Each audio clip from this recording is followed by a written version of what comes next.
The following is a presentation of Sertoba Media and Comey Media Incorporated.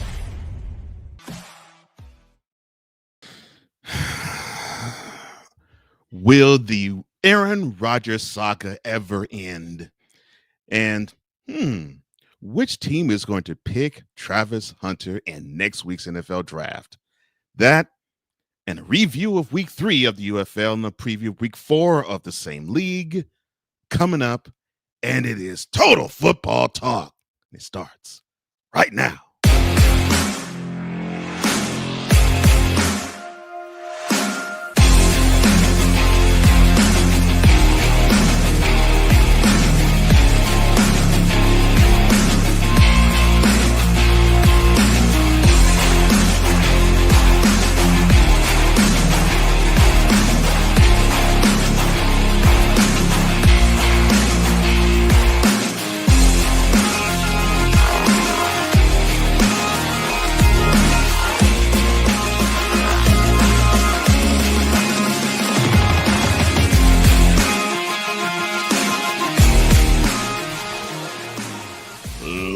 Ladies and gentlemen, boys and girls, children of all ages, welcome to episode number 80. That's right, 80 of Total Football Talk.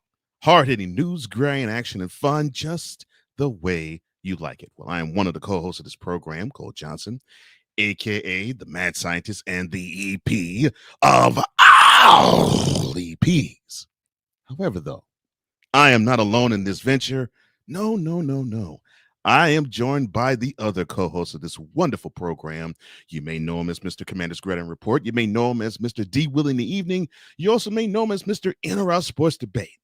The bandit joins me on this program each and every week. It is D. Willie, a.k.a. Drew Willingham. How you doing, my brother? I'm doing great out here in these streams out here today, brother. Glad to be here for episode number 80. As we are here on a new day, a new time, ready to rock and roll. We got the action for the NFL, the action for the UFL, and the best part is I'm here with you, ready to rock and roll. Let's get this thing started. Well, I feel the same way, my brother. And since you said let's get it started, let's do that. Opening drive, please. All right, let's go. We got trips right at 42, 989 on two. Ready? Break. All right, ladies and gentlemen, as you can see right before your very eyes, we're going to review last week's action. That's right. You had the Renegades going to Birmingham, taking on the Stallions. You had the Brahmas and the Panthers in Detroit. You had the Defenders in St. Louis going to town in St. Louis. And you had the Roughnecks and Showboats in Memphis. Goodness gracious. My head hurts just thinking about it. Oh, Lord. But let us begin. Excuse me, with the Renegade Stallions. Now you all may think, well, you had the Stallions who they limped into Birmingham for their opening home game for the year at 1-1. You had the Renegades who, well, they had 2 home wins. The second one eking out one over the Roughnecks, and this was another eker. The final score was 10-9 in favor of the Stallions, and well, was it a bad game? It was a game. For instance, Matt Corral, he was 19 of 41 for 255 yards. He had a touchdown. He did throw a Joe Powell INT. He also had 4 carries for 24 yards. On defense for the Stallions, you had A.J. Thomas. He had 6 solo tackles. You also had Kayava Tazino, DeMarcus Gates, and Bradley Anai. Each of them had 5 solo tackles. And that pretty much was it for the Stallions. For the Renegades, Luis Perez, he did throw the ball a lot. 26-38, 208 yards. And on defense for them, Ajeen Harris with 6 solo tackles. You had Miles Dorn and Charlie Thomas III, each with 5 solo tackles, and Thomas III also had a tackle for loss. I mentioned the Joe Powell INT. And All of the 9 points came off the leg of one Lucas Havrisik. That's right, 3 of 3 from field goal range. Now, your thoughts, sir, on the first home game for the Stallions, the defending UFL champs, with a 10-9 victory over the once undefeated Renegades. I felt like this was more of a defensive matchup between the two, where just a little bit more of a beatdown from the defensive lines on the opposing offensive line, back and forth throughout this game. I mean, both offenses just underperformed altogether. I mean, yes, it's the perfect thing to say out there, Melvin. I see your comment. Thanks for tuning in. Luis Perez, 26 of 38 for 208 yards, had a lot of pass completions, like you said, but didn't really do much with it. There wasn't really much of a result of all those completions and the moving down the field, even though that would suggest that he had his way with the defense, with the completions. Right. The other defense kept him from scoring, So Right. when you think about that as a whole, for this team altogether, the Renegades were pretty hot the first 2 weeks. I mean, the Stallions, stopped one of the two undefeated teams from the first 2 weeks. Well, there was 3. Of course, the matchup between the Battlehawks and the Defenders. But when you think about the Battlehawks and the Defenders game and the Renegades going against the Stallions, we expected by the end of last weekend to still have 2 undefeated teams. We couldn't have the 2 undefeated teams from the Defenders and the Battlehawks, but we expected to have another one in the Renegades based on the way the Stallions had played throughout the first 2 weeks. They were pretty lucky to be 1-1 coming into week 3, and it was a surprise to me, even though we do have an upset of the week in the Defenders and the Battlehawks that we're going to talk about a little bit. This right here, the Renegades pretty much upset me this past week because I expected them to win, and it didn't come through the way that I thought that they would. Matt Corral didn't have numbers of a quarterback that would lead you to victory. When you think about how he had, 255 yards, great, cool, give you a high five, but you had a touchdown and an interception, okay? You were 19 of 41. And there's people out there, all right? I saw a video last week on Instagram. Oh, Lord. There's people out there that want to give you a hard time about analytics. I'm going to sit here and tell you that, you can at some points.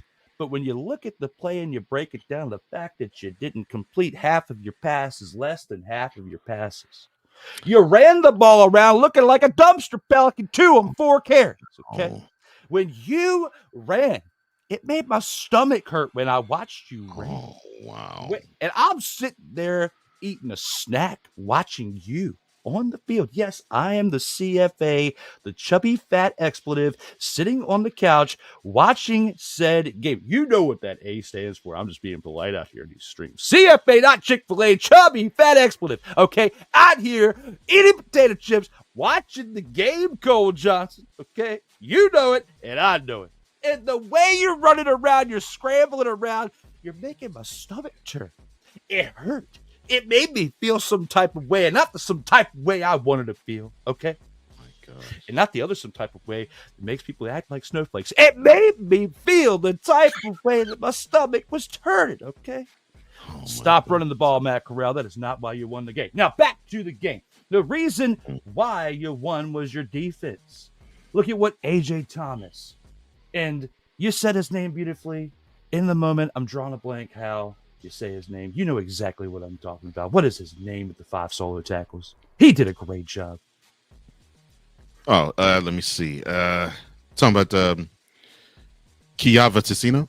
Yes, because I was about to go, so I didn't know what his name was. So looking at that, and Mr. Gates and Mr. Anahi, all of them out there for the defense did their job, and that's why the Stallions won this game by 1 point in the end. It sure as expletive wasn't Matt Corral, and it sure wasn't the fault, though, at the same time of the other team with Luis Perez. It wasn't like he was a turnover machine, okay? Right. So he just had, altogether, it was the perfect statement that Melvin said. They underperformed because as a whole, the team did, because you would expect more out of that offense. It's the Stallions defense that contained the Renegades offense, and the Stallions defense was a big part of why they won the past 3 championships between the USFL and the UFL, even though they had a supplemental offense to keep them afloat. And that's what's been their struggle over the past 3 weeks. So good on the Stallions to figure it out for this one to edge out the win and to now tie the Renegades with a 2-1 record. But they still have a long way to go for this season. Agreed.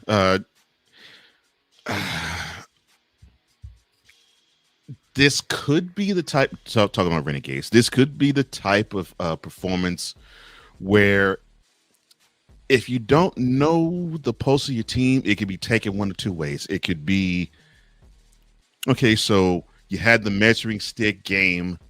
You already had your 2 wins.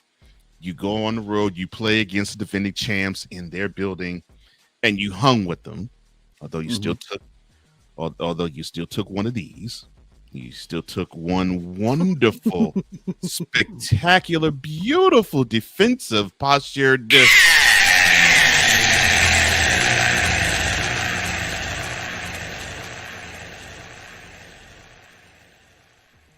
Got him. You still hung with the defending champs. Now, they could take it one of two ways. They could take it as, man, we were on a roll and we had 2 wins in our bank. All we had to do was just basically play 1 point better than the defending champs, and we would have really been something. But now we're deflated.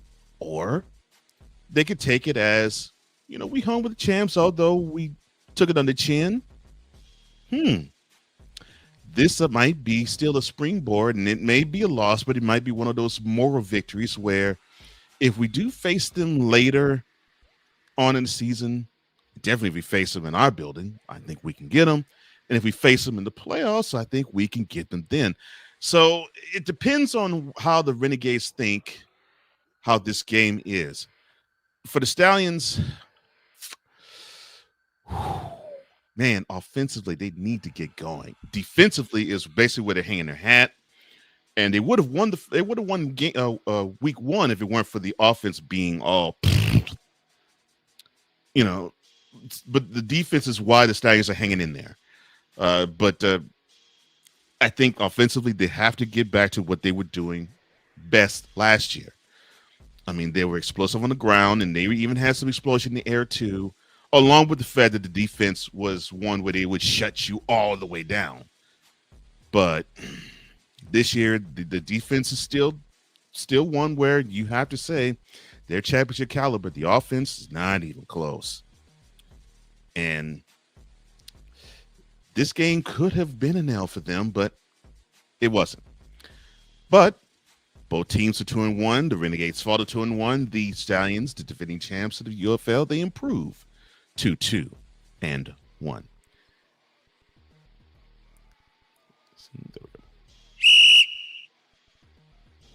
All right, the next game. Let me see if I can think of it. How was it that my brother said it is? Oh yeah, it is one of these.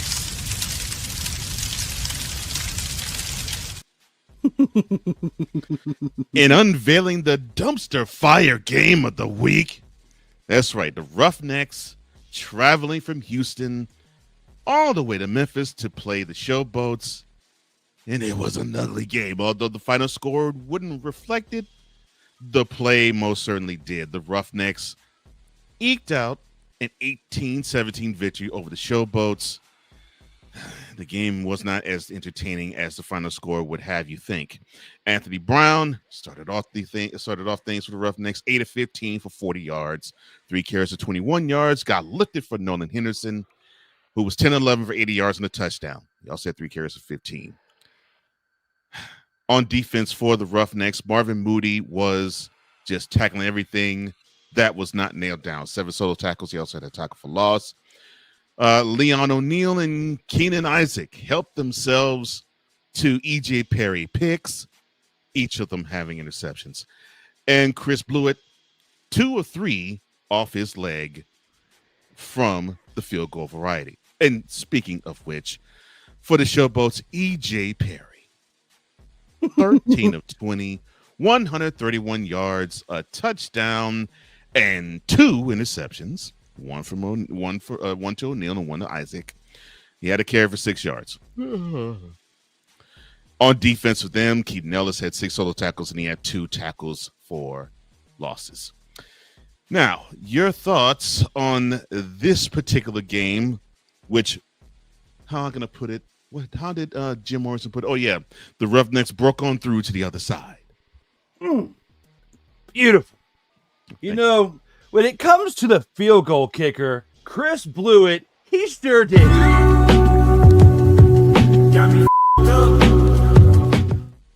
And he had to find a reason to do it. That's fine. You know that I had to find some way within this segment to click that button. You just know it. It's just coming. And it did right here. It wasn't coming for Chris Blewett through that field goal post, okay? It was going wide to the side. That's what we're going to say for the day. Wide to the side. Chris Blewett, not to one, not to the other, because he is magnetized with that football to one or the other.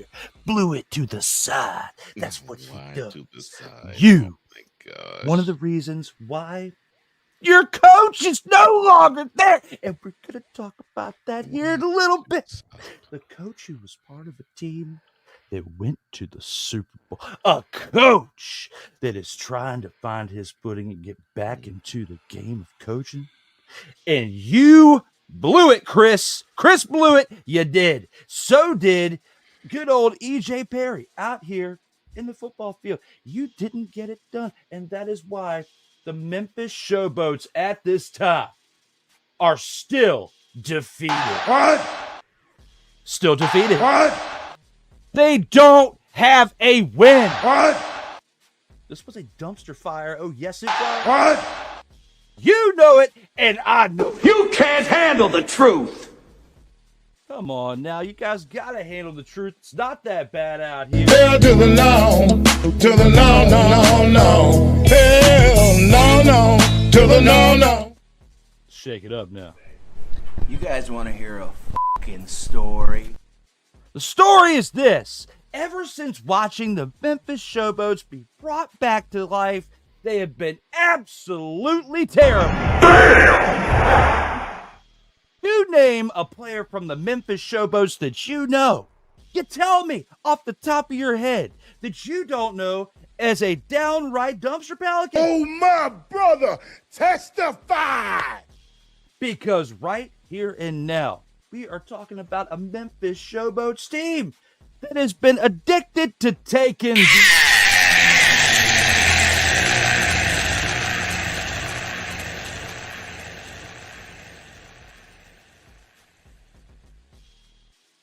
Oh, and 3. That's the way it's got to be for this team, known as the Memphis Showboats. Oh my gosh. It is. I have to thank you for making the Showboats entertaining with that bit there. Otherwise, I would be thinking that I was watching maple syrup running uphill in Vermont during February. I mean, oh gosh, it is painful to watch the Showboats. Painful to watch them. And I thought the same for the Roughnecks, but at least they're battling. Not saying that they're world beaters, but They're beaters of something, all right. oh Lord, at least they're competitive. Oh my gosh, at least they are competitive. Oh my gosh, and now they got a victory, and I'm happy for the Roughnecks. Hopefully they can put it together. Hopefully they can find something.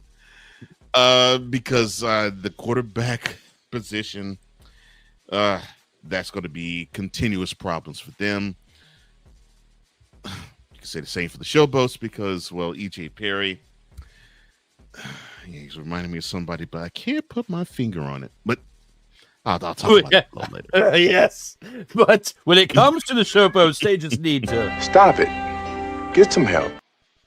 They're pretty bad. Yes. We'll Unfortunately, touch more on them a little later. we're going to touch more on them later. Yes. Unfortunately, they fall to 0-3.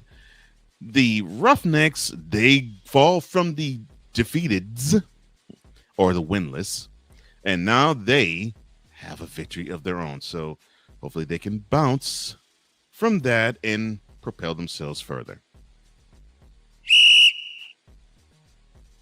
All right. And I think we're now at the time where we announce our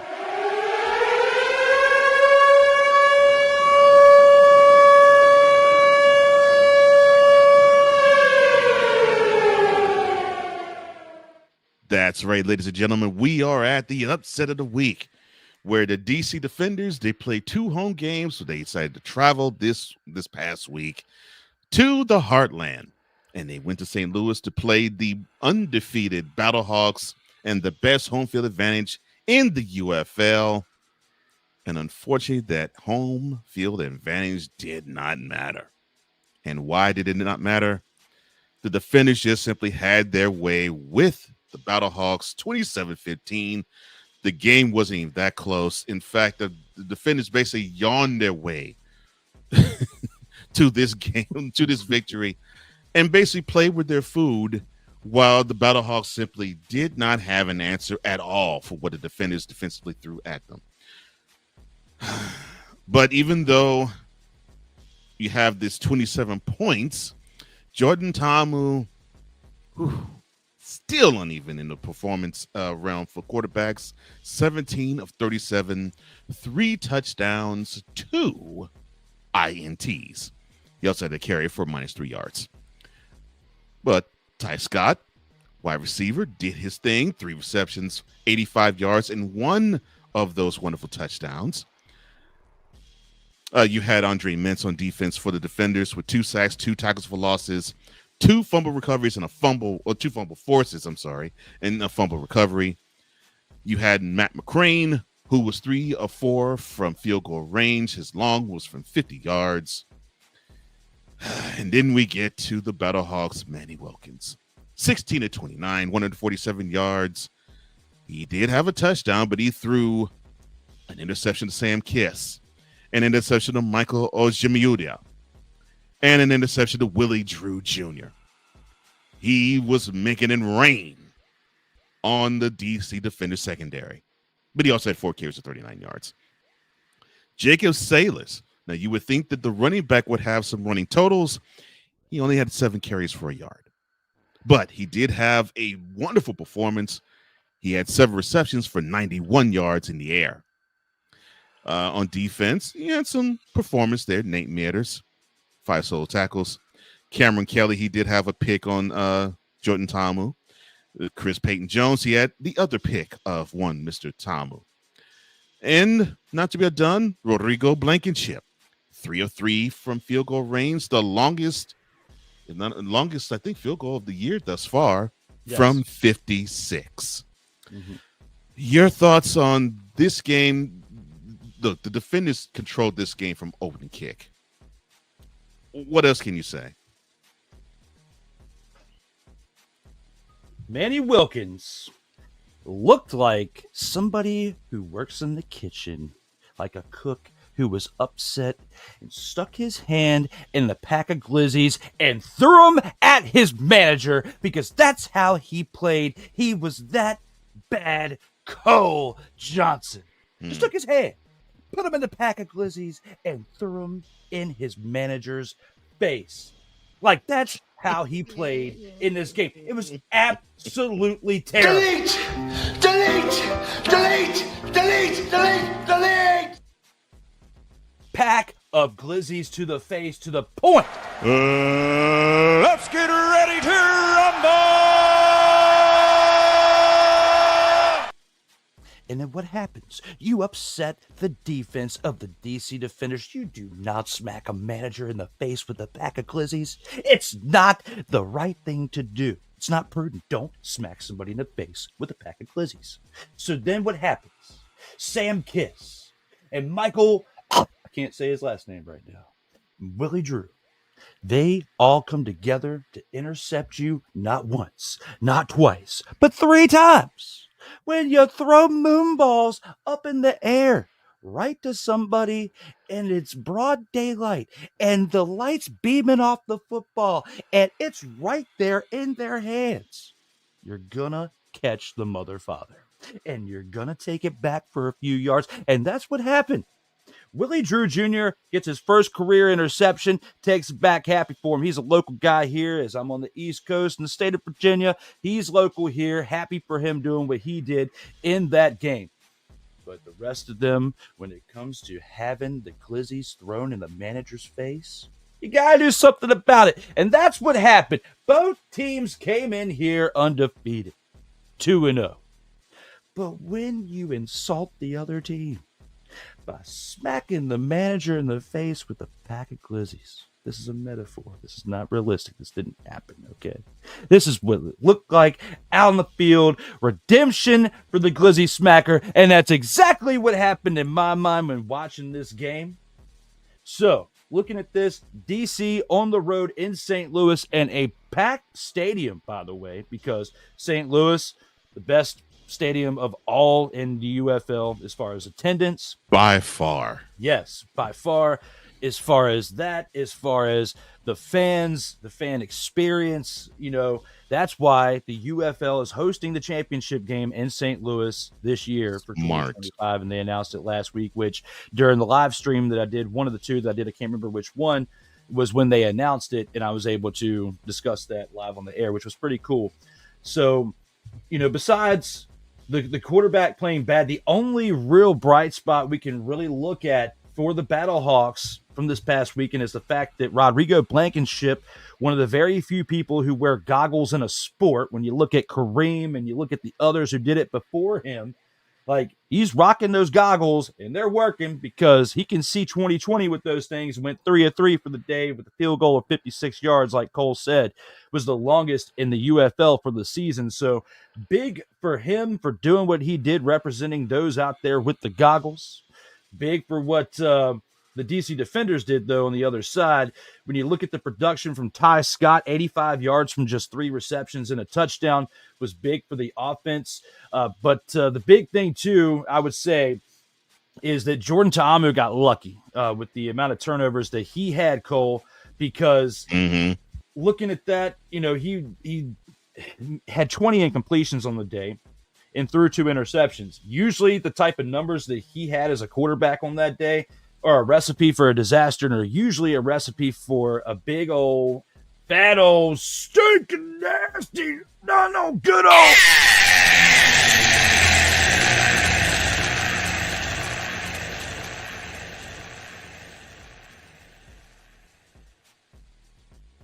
Also, the concerns with, one of my grand champs of the week from the past couple weeks, Jacob Sailors, who had 3 touchdowns recently in a game, was held to 7 carries for 1 yard. The defense of the DC Defenders, which has been big for them and a reason why they are 3-0 this year, and, big reason why, we listed the stats that we did, had their way with the offensive line of the Battlehawks. It doesn't matter who you had at quarterback back there, whether it was A.J. McCarron from before, Manny Wilkins, the number 1 free agent that has been the hype of the NFL offseason for Aaron Rodgers, the quarterback. It doesn't matter who you had back there. They were all going to be bad behind this Battlehawks offensive line. So when you take a look at it for what it is, it's not going to get any better until you can have an answer for the defensive line that's going against you, like the DC Defenders. And it's, I would say, the big factor that came from this Battlehawks game against the DC Defenders. They got exposed.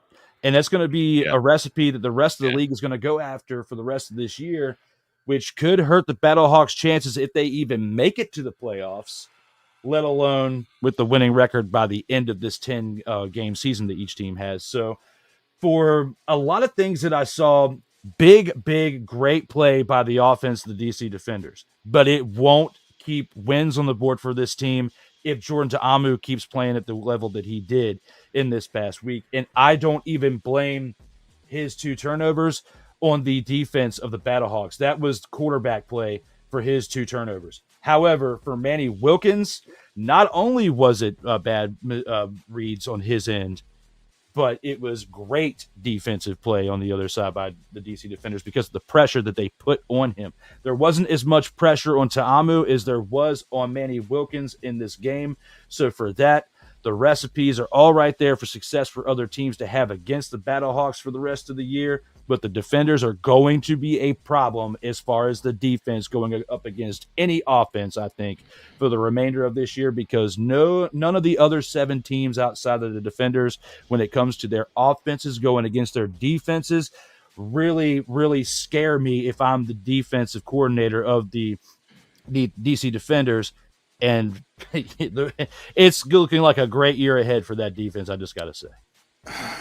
I think it's time for us to say it. For the first 3 weeks of the season, the best unit in all the UFL is the defenders defense team. What the defenders are doing on defense, there isn't any other unit, and you can try to put forth the other 15, or if you want to add the special teams, the other 23. There isn't a unit to me that is better. There's an side of the ball that's better than the defenders' defense. And it's like they know how to tailor how to stop a team with what you offensively do best, and that is a scary thing. Because 2 weeks ago they had a game where they had 8 sacks. They didn't really wow you with the sacks, but they did get the pressure and they got the picks, and they got the pressure and they got the picks, and they basically were saying, that game that y'all had in Houston, Battlehawks, where you had a good amount of yards on the ground, you're not going to have it here. That's scary. And I agree with you. I think the defenders going forward, they're going to be the team to beat if that defense holds up the way it's been holding up. Whew, man. Well, they improved to 3-0 emphatically, I may add. The Battlehawks, unfortunately, they take that home L and they drop to 2-1. But cheer Battlehawks. Is it safe to say, though, for the defenders, when it comes to how they've played throughout this 2025 season so far in comparison to how they were before, that they... I think I got my swagger back.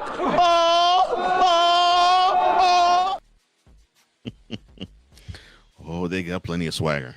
There's no question about it. Because that defense is rolling. Woo, man. And now we are at the game of week 3 of the 2025 UFL season. It was in Detroit, or Detroit, between the Michigan Panthers and the visiting San Antonio Brahmas. Now, the Brahmas have been hard on their luck the first 2 weeks. It just seemed as though they couldn't get anything right. And, well, they still didn't get this game right at the end. But they at least gave the Panthers a game. And it was somewhat of a seesaw back and forth affair. For the most part, the Brahmas, I won't say controlled, but the Brahmas seemed to get the better of the Panthers in the first half. But the Panthers got the better of the Brahmas in the second half. But the Brahmas did make this a game. It was 23 apiece before the Panthers decided to walk off with the field goal, making the final score 26-23. Pretty good game, at least from the scoreboard. Now, from the stats, Bryce Perkins, 17-23, 193 yards, and a Jordan Williams INT. He also carried the ball 10 times for 30 yards and 2 rushing touchdowns. On defense, on the Panthers, Fraginda, 5 solo tackles. And you had BT Potter, who did his thing with his leg. He did miss a field goal, but he was 2 of 3 from field goal range. Kellen Mond, who was doing some really nasty numbers, and I don't mean that in a good way. He actually rebounded and did decent. I won't say he did great. He did decent. Definitely the best game of the year so far for him. 19-31, 153 yards and a touchdown. He did not turn the ball over. He also had 6 carries for 38 yards. On defense, Jordan Williams, he had that pick, as I mentioned. And then Donald DeLahaye, 3 of 4 from field goal range. He almost tried to equal that of one Rodrigo Blankenship.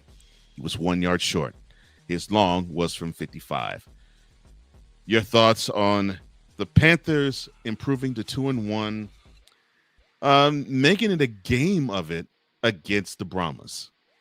Well, they did this with two defenses playing in this game that just didn't live up to great expectations. They were not playing at the level, and that's why you saw both teams give up 20-plus points in this game. It just wasn't an all-around great performance from the defense from either team, and that's why you had one team score 26 in the Panthers and the other in the Brahmas score 23. It was a better performance by Kellen Mond as a whole for the Brahmas. You have to say, considering the first 2 weeks, like you had said, his numbers were just downright nasty. And, I was throwing a good amount of shade, towards his performance the first 2 weeks, and deservingly so. And for that, I have to at least give him a little bit more praise this week because he did a better job in comparison to what he had done previously. I got to say, he did have a QBR of 84.3 this week. So for that, I give him a little bit more of a break than the first 2 weeks. Now, the offensive line does need to work on it a little bit because even though they were able to help a few running backs get a decent amount of yards, you had McFarland get 54 yards on 7 carries, averaging 7.7 per run. You had Mond, the quarterback, get averaging 6.5 per run on 6 carries. So it wasn't an overall horrible performance as far as the offense goes for the Brahmas, and I at least wanted to touch base on that, and a lot of that has to do with the type of defense they were going against.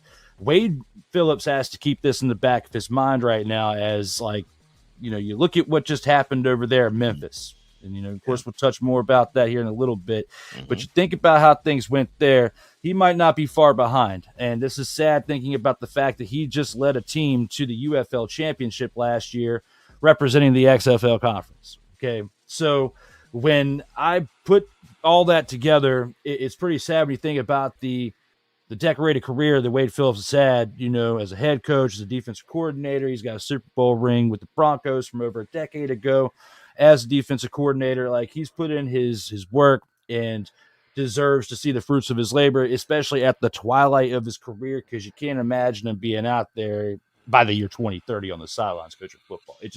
At his age, it's just not, I just don't think it's feasible at that time for him.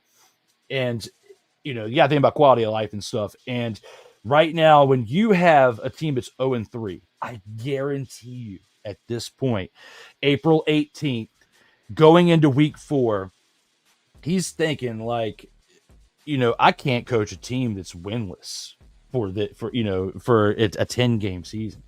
If this team loses this upcoming weekend, I don't doubt that he's far behind Wisenhunt. I don't think he's going to even get to the 0-5 potential, or even to see it if they don't get the win this upcoming weekend. And I think that this loss from the Panthers pushes him closer to that. And it's sad when you think about how close they were to winning this game against the Panthers on the road. They could easily be 1-2 right now, but the play from their quarterback is the reason why they lost those first 2 games. I can't fully put the blame on their quarterback for this loss right here, though. This is a more of a defensive reasoning for why they lost this game, because the amount of points they gave up. When you look at Bryce Perkins, this is very similar to the first game we talked about with the Stallions. Didn't put up the type of numbers of a quarterback that leads an offense to victory, except for the fact that he had two red zone touchdowns. Okay, if it wasn't for his 2 red zone touchdowns, he had 10 carries for 30 yards. Okay, when you take away the 2 touchdowns that he ran in the red zone, the rest of that is irrelevant because of the amount of times he ran the ball. And yes, he only had 6 incompletions if you want to look at the stats, but it's not about the stats, as you can't look at it all analytical. Based on not just the numbers, but the footage that you see on your TV screen, this was a more defensive letdown by both teams rather than the offenses doing stellar things to lead their team over the hump. The offenses just benefited from both defenses playing underwhelmingly, and that's why it got down to the wire with a close score, and the Panthers won it the way that they did. it was the game of the week by far as far as the outcome with the closeness of the game, because you look at the Renegades and the Stallions, lackluster 10-9. You look at the Roughnecks and the Showboats. Of course, we're not putting the Dumpster Pelican Bowl in the game of the week. So the next best thing is a Panthers game that we've been putting some hype on the Panthers for the past couple of years now, and the Brahmas just made it to the UFL championship. Just because they are 0-3 now doesn't mean they're an absolute terrible team. However, I am concerned about Wade Phillips and his future as the head coach of this team, because if they lose a fourth consecutive game to start the first month 0-4, I just don't see him putting himself in the potential line to even go 0-5. He goes 0-4. I think he hands in his notice next week too.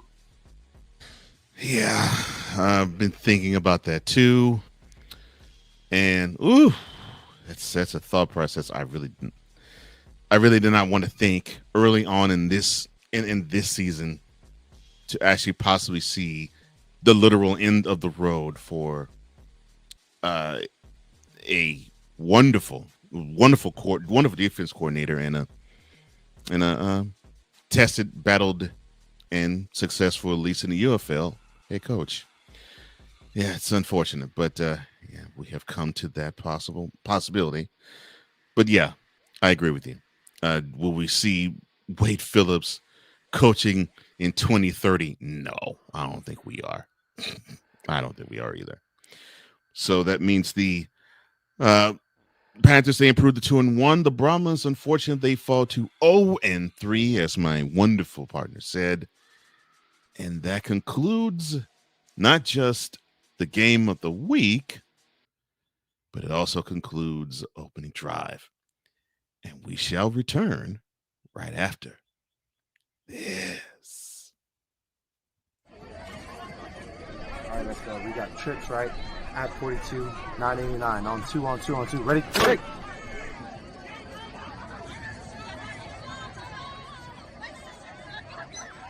We're just getting started. Total Football Talk will return right after this. Whether it's news, the largest egg producer finds bird flu in chickens at a Texas plant, weather, devastating tornadoes rip through the heart of the United States, inspiration, a breast cancer survivor completed the journey of chemotherapy, and now begins a future one of matrimony or sports. Michael Jordan is shown on a photo with Diddy. LeBron James has a video extolling the virtues of a Diddy party. This has been yet another beating a dead horse presentation. We got you covered. BS3 Network, in association with Comey Media Incorporated, proudly present The Morning Shift with Cole Johnson. Live every weekday at 8 a.m. Eastern, 7 a.m. Central.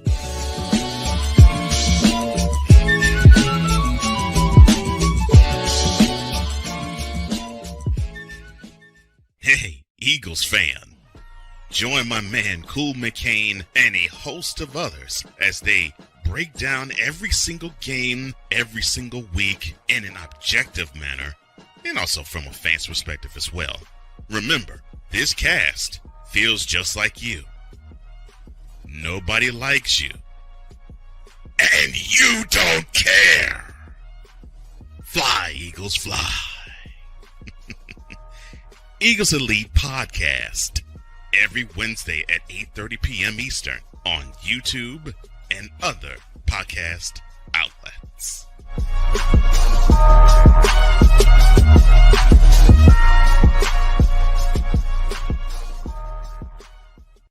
Everything Boston. I love you morons. New Kids from the Block, New Edition. Dear whatever the law firm is. Sincerely, the U.S. Supreme Court.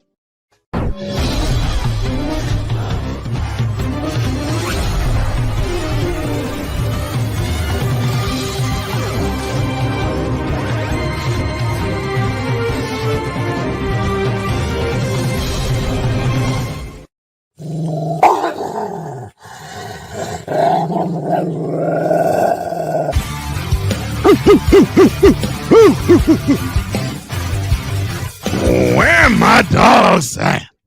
It is time once again for Grand Champ of the Week. It's a wonderful part of the program that we award the best of the best in the previous week. And for his Grand Champ, Drew, the floor is yours, sir.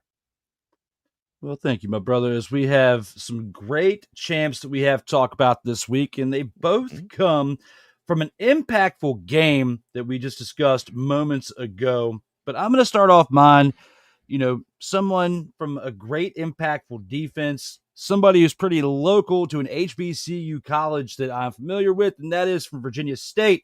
Willie Drew Jr. from Smithfield has 2 tackles and 1 interception, his first career interception in this game for the DC Defenders. 1 of 3 interceptions from that defense on the day that helped the Defenders win 27-15. For that, my Grand Champ of the Week is Willie Drew Jr. Nice choice. Thank you. Nice choice. I 100% agree with that. Let me see. So, yes, you mentioned, Drew, thank you for mentioning it, that our choice for Grand Champ actually comes from the same team. It actually comes from the same side of the ball, too. And in the 80 episodes that we've done this, and we've done most of this together, we've never had one where it was the same team or someone on the same team. Nope. Well, in a Total Football Talk first, here it is. You picked a Defender's defender, and I also picked a Defender's defender. I had to go with Andre Mincy, and he's been on my radar just ever since the season began. But oh my gosh, I mean, he what didn't he do in the game against the Battlehawks? He was outstanding. 2 sacks, 2 tackles for losses, 2 forced fumbles, and a fumble recovery. I mean, this man was all over the field, and he's what you'd like to have in a linebacker, where you'd say, look, just do what you do best. Heck, you don't have to schematically do anything. Just do what you do best. And so far, he, to me, has been the best player in the league. Forget best defender. And defense player of the year, to me, right now, almost is a runaway with him, to me. To me, the MVP of the league is him. And if he keeps these stats up, more than likely he will get that award. But yeah, he has impressed me a lot. And he, to me, is one of the biggest reasons why the Defenders defensively are a unit that you just simply cannot take for granted. Number 48 will be game planned a lot harder as the season goes along. And don't be surprised if people try to run or throw in his direction or throw away from him, because they have to block him away from the play. The way he's been going, it's been wonderful. Yeah, Andre Mincy, also the Defenders, you deserve it, sir. Along with Willie Drew Jr., you deserve it as well. Both of you wonderful Grand Champs this week. I have no complaints. No complaints. Great pick, and I hands down agree with he should be in the conversation for MVP of the league right now, week 3, because, of course, it's several weeks later in the NFL because it's a longer season because it's 17 games. They play 18 weeks. Right. But because of how short the UFL season is, I don't think that we should not disagree. We should not discuss this early on, because we're at like a third of the way through the season almost, especially with the 4th game coming up. So looking at it for what it is, you have to discuss him as the top part of the league, especially from defensive impact, because you could argue that without his presence, the Defenders might not be undefeated at this point, for one. Okay. But at the top of the league for 2, regardless, even if they are 2-1 at this point, there's a lot of things that could be different with the trajectory of the UFL and that conference and that team of the DC Defenders without your man, Mr. Mincy. So great pick with that. I just felt like I couldn't leave Willie Drew Jr. out because I was contemplating some different people is my choice for the grand champ of the week this week. And then, of course, like a lot of times I like to let you go first just to make sure we don't pick the same person, because I've got multiple different people I'm thinking at the same time. And when you said him, I was like, oh, that's a great choice because of his impact for the DC Defenders over the past 3 games. But then when I thought about Willie Drew Jr., I was like, I know this is going to be the first time in 80 episodes that we did this, okay? But we just have to, because of his impact on the game as well. They had multiple players that played a big role on that DC Defenders defense. Yes. And luckily, there was enough to go around to where you and I both got to choose a player from that side. And he had one of the key moments of the game with his pick. So, yeah, I couldn't hate on that if I tried. Yeah, impact player for Willie Drew, impact player for Andre Mincy, no question. I love your choice a lot. And for me with Mincy, it was more along the lines of, he had a great game, but I'm like, man, I keep seeing his name come up. I just keep seeing his name. But well, you all out there, who do you think played the best, and who is the one who deserves to be the grand champ of the week for you? Well, you can just type in the chat or below the description box, and you can tell us what you believe is the grand champ.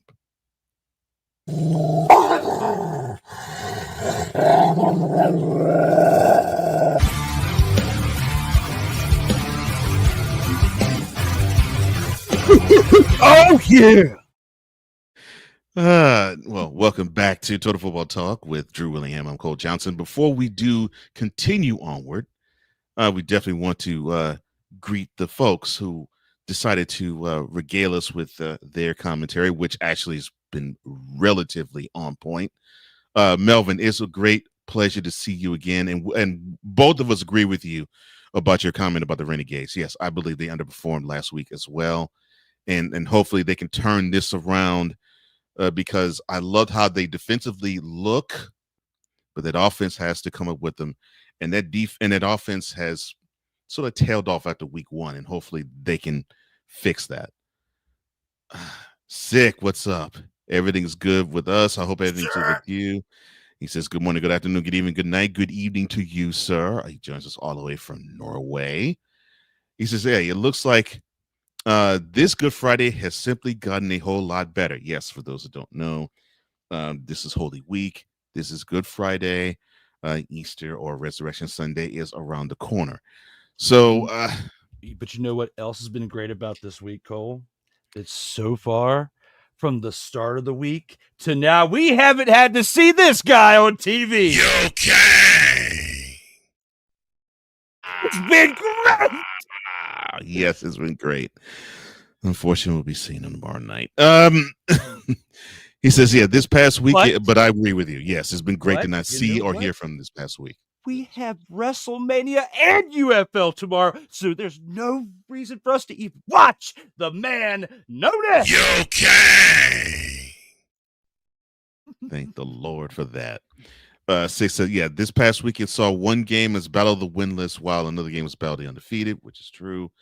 He said, look, he said, as he said the week before, the defenders hung tough the whole while and waited for the right moment to make it count, which they did. The Battlehouse offense, he said, just didn't wake up until it was too late. He said, look, not to knock folks for using goggles in football, but you would think with the technology of this century, they would have already had prescription visors instead. Well, yeah, probably true, but you know how sometimes people just want to have throwback looks? We see this more in baseball than any other sport, really. Sort of have that throwback traditional look to sort of reflect a mentality. And I think basically that I think with the goggles, I think that's basically what it is. It's sort of like a throwback type of thing. He also warns the defenders, says, all right, let's put all cards on the table. Fair warning for the DC defenders. You may be undefeated after week 3, but now it's not the time to rest on your laurels. And all they had to do to me is circle 2 places, Jordan Ta'amu and the running game. They can't rest on their laurels because Ta'amu is uneven in his performance. It has been all season long thus far, and they have not gotten that running game going because they got to protect that defense. Otherwise, it's going to. And I really didn't want to say this, but I'm going to say it anyway. The possibility of what happened last year could happen again this year, where the defenders, they were strong and they actually looked like they had everything all put together, and all of a sudden the bottom fell out. And they have the prescription where the bottom could fall out, for the exception of, I think the defense is playing a little more cohesive as a unit this year than last. But what could hurt them is the production of the offense not protecting that defense, and that has to happen. So I don't think they're going to rest their laurels, because Tomlin has to become a whole lot more efficient and protect the ball a whole lot better. And they got to run the ball. That it's just no questions about that. No question about that. He also said the Browns came to play, but they have room for improvement. And look, Kellen Mond, we have not been the biggest fan of his. He actually had the best game of the year for himself and did pretty well. Now, can he continue to not turn the ball over and actually lead his team to victory and be a little more efficient? That'd be the next step. He can hopefully it can happen. Ryan McCarthy, one no credentials required fame personality, and a wonderful friend of ours. He says, "Good afternoon, TFT Tribal Chiefs." Good afternoon to you, sir. Oh, along with WrestleMania, along with the NBA playoffs beginning, the Stanley Cup playoffs begin on Saturday. That is correct, sir. And congratulations to your Devils. They are there. Hopefully, they are one of the last 16. Let's see if they can be the last team standing holding Lord Stanley's Cup. He also said about the goggles. Eric Dickerson, he wore goggles, and it's a single season rushing king of the NFL. Yes. And he wore goggles long before he was an NFL player. He actually wore goggles in high school. But way back when he was in Sealy. Ooh. Six says, look, a fair point, Cole. Some players want to play with the spirit of Eric Dickerson by using goggles, and I think that's what it is. It's just a mentality type of thing.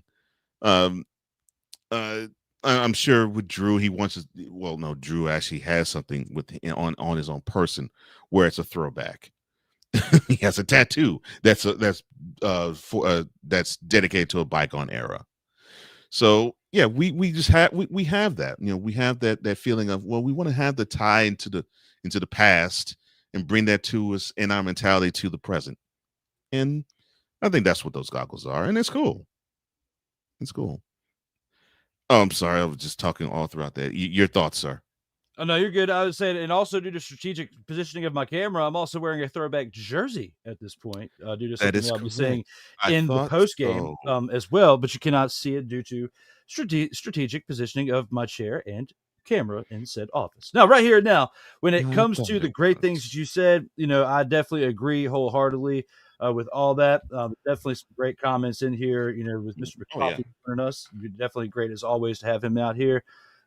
Wish I could have made his invitation for tomorrow, and I apologize for that. With the weekend of what we're celebrating, and just the things that are going on within it, it's tough for me to make it happen this weekend. Cole's on the road. I'm local doing stuff, but definitely I wanted to say, at least while you're in the comments, we appreciate the invitation. Hope to make it happen soon, because it's always a good time to get up with you guys, even though no credentials required, or even if it's the three of us here just talking football and just stuff in general. There's a lot of great conversation that comes out of it, but a lot of great stuff is going to be happening between not only football, but professional wrestling this weekend and Easter. So a lot of great things happening all in one weekend. And there's other people out there, a selective group, that participate on something else this Sunday. So looking at everything for what it is, for the date of the calendar that people have circled, you know exactly what I'm talking about. Those people are celebrating that too. It is a gigantic weekend. This is like the biggest weekend outside the Super Bowl so far in 2025. Yeah.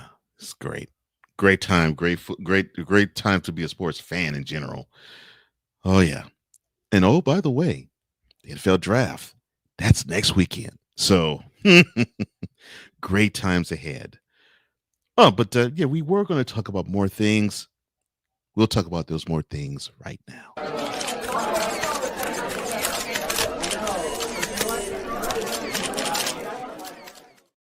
All right, welcome to the Grind Scoop, where we talk about the ins and outs of all things football, whether it's UFL or CFL or NFL or whatever professional football brings to our doorstep. And unfortunately, we have to start with this news. One, Ken Whisenhunt, former offense coordinator of many teams and head coach of a few NFL teams, and the head coach of the UFL's Memphis Showboats. Now you have to put former in front of it. He has resigned as the head coach of the team, and they announced this on Wednesday. Offensive line coach Jim Turner will replace him during the duration of the rest of the season. Now, Winston had this to say as a statement towards his retirement. Quote, "The time has come for me to step away from the game and take a break from football. I am so grateful for my time with the players and wish them the best." Close quote. Now, my question to you about Mr. Whisenhunt's stepping down as the Showboats head coach: how will this team proceed from here? I don't think they improve based on how they've played. It's not Whisenhunt's fault that this team played the way they did. He tried his best to get, what he could out of them. And, there were some plays here where you could see his influence as far as play calling, but just the team just wasn't receptive to it. I don't want to say that his style the game has evolved so far, so fast that, that his style of offensive play calling isn't the same as what it once was. What I will say is that, this team just doesn't have it collectively as a whole. And this is all three phases: offense, defense, special teams, all together. They just don't have what it takes consistently to win football games right now.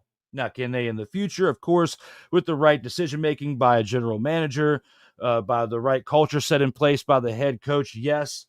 I don't think it was anything that was a culture-related issue with Ken Whisenhunt as a coach. I just think that the team itself wasn't constructed for Ken Whisenhunt type of football, and he tried his best. It's not his fault that the type of non-success that they had and the results that came. Yes, of course, he's going to take the blame because he's the head coach and sit up there and take all responsibility for a team starting out the way they did and the way that they had played previously. But with all that being said, at least give the man his flowers for what he's contributed to the game of professional football as a former professional tight end for several seasons in the NFL. Even played for my franchise that I'm a beloved fan of, the former Redskins, the Slur, as Cole calls them. He played for them for 2 seasons. Yes, I was in Huggies, but I know how to use the internet, so I know that he played for them and then played for another couple of years for the Jets afterwards. His contributions to the game of football, not only as a player, but as a coach, will not be forgotten. So congratulations to him on his retirement.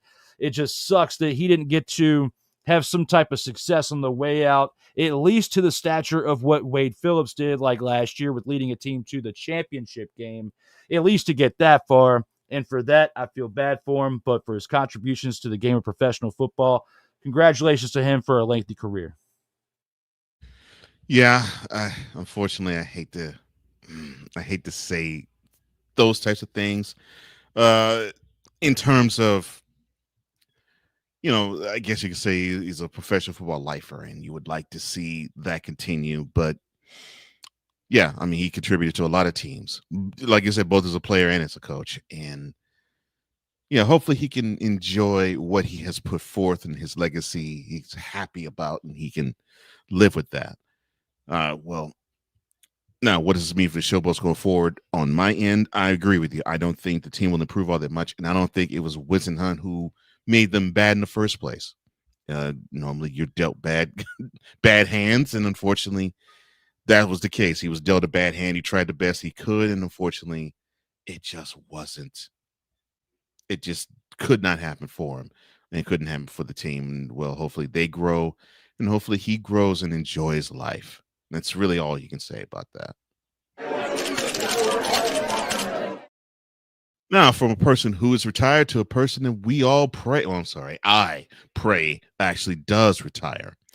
Four-time NFL MVP Aaron Rodgers is still undecided about his future, and he didn't rule out the possibility of retiring. Of course, he did not, as he spoke publicly this past Thursday for the first time since being released last month by the Jets. And also on the Pat McAfee show, he decided to take the time to dump on the Jets, saying that he got invited to the facility, and 20 seconds into a conversation, they said, "We're moving on without you."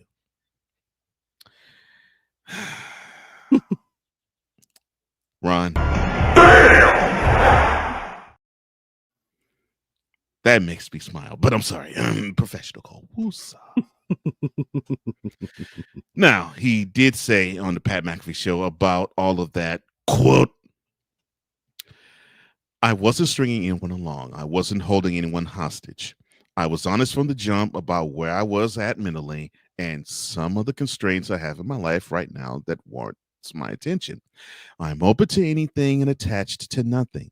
Retirement could still be a possibility, but right now my focus has been and will continue to be on my personal life." And that's what I've told the coaches, and there's still conversations that are being had.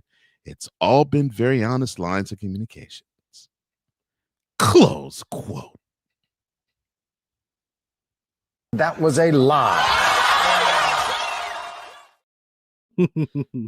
I feel so bad. I feel so much better after that. My question to you: what does Rodgers gain by taking his sweet time with this decision? Charlie.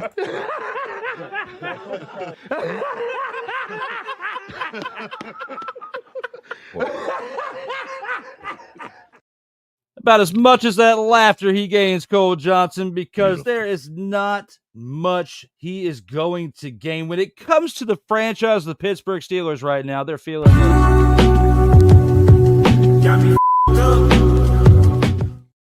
Because what he's saying out there is not 1,000% true, based on reports that are out there. And of course, my sis Mia says, I gotta get up here and tell you all about it. Yes, I know exactly what you are saying when you sit up there. You got other people listening out there for you, to where now you got to come back and address it.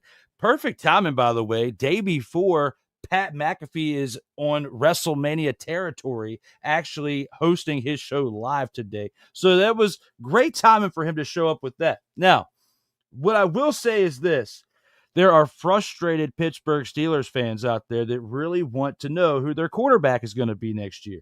You also got trade rumors of Pickens potentially going to the Cowboys for the number 12th overall pick in this year's draft. There's some rumors that's been going around over the past few days about Pickens potentially being shopped. So does that make Rodgers less likely to want to go to the Steelers because you don't have Metcalf and Pickens as a 1A and a 1B option as your receivers over there in Pittsburgh? I don't know, man. So looking at this for what it is, I'm a little concerned if I were a Pittsburgh Steelers fan in this moment, and I do know quite a few of them because of where we sit over here on the East Coast. So with that being said, Pittsburgh Steelers fans, you go from Kenny Pickett to Russell Wilson to Justin Fields to back to Russell Wilson to now you don't have anybody except for a man known as Mason Rudolph, who was there before, who got in a helmet match with Myles Garrett that I dubbed him a nickname that Cole and I have discussed previously on the show. But I think I'm going to give him a break at this point, because at some point you can only beat a horse, but so much to where it doesn't feel genuine anymore. So I felt like I should. We gotta pause that.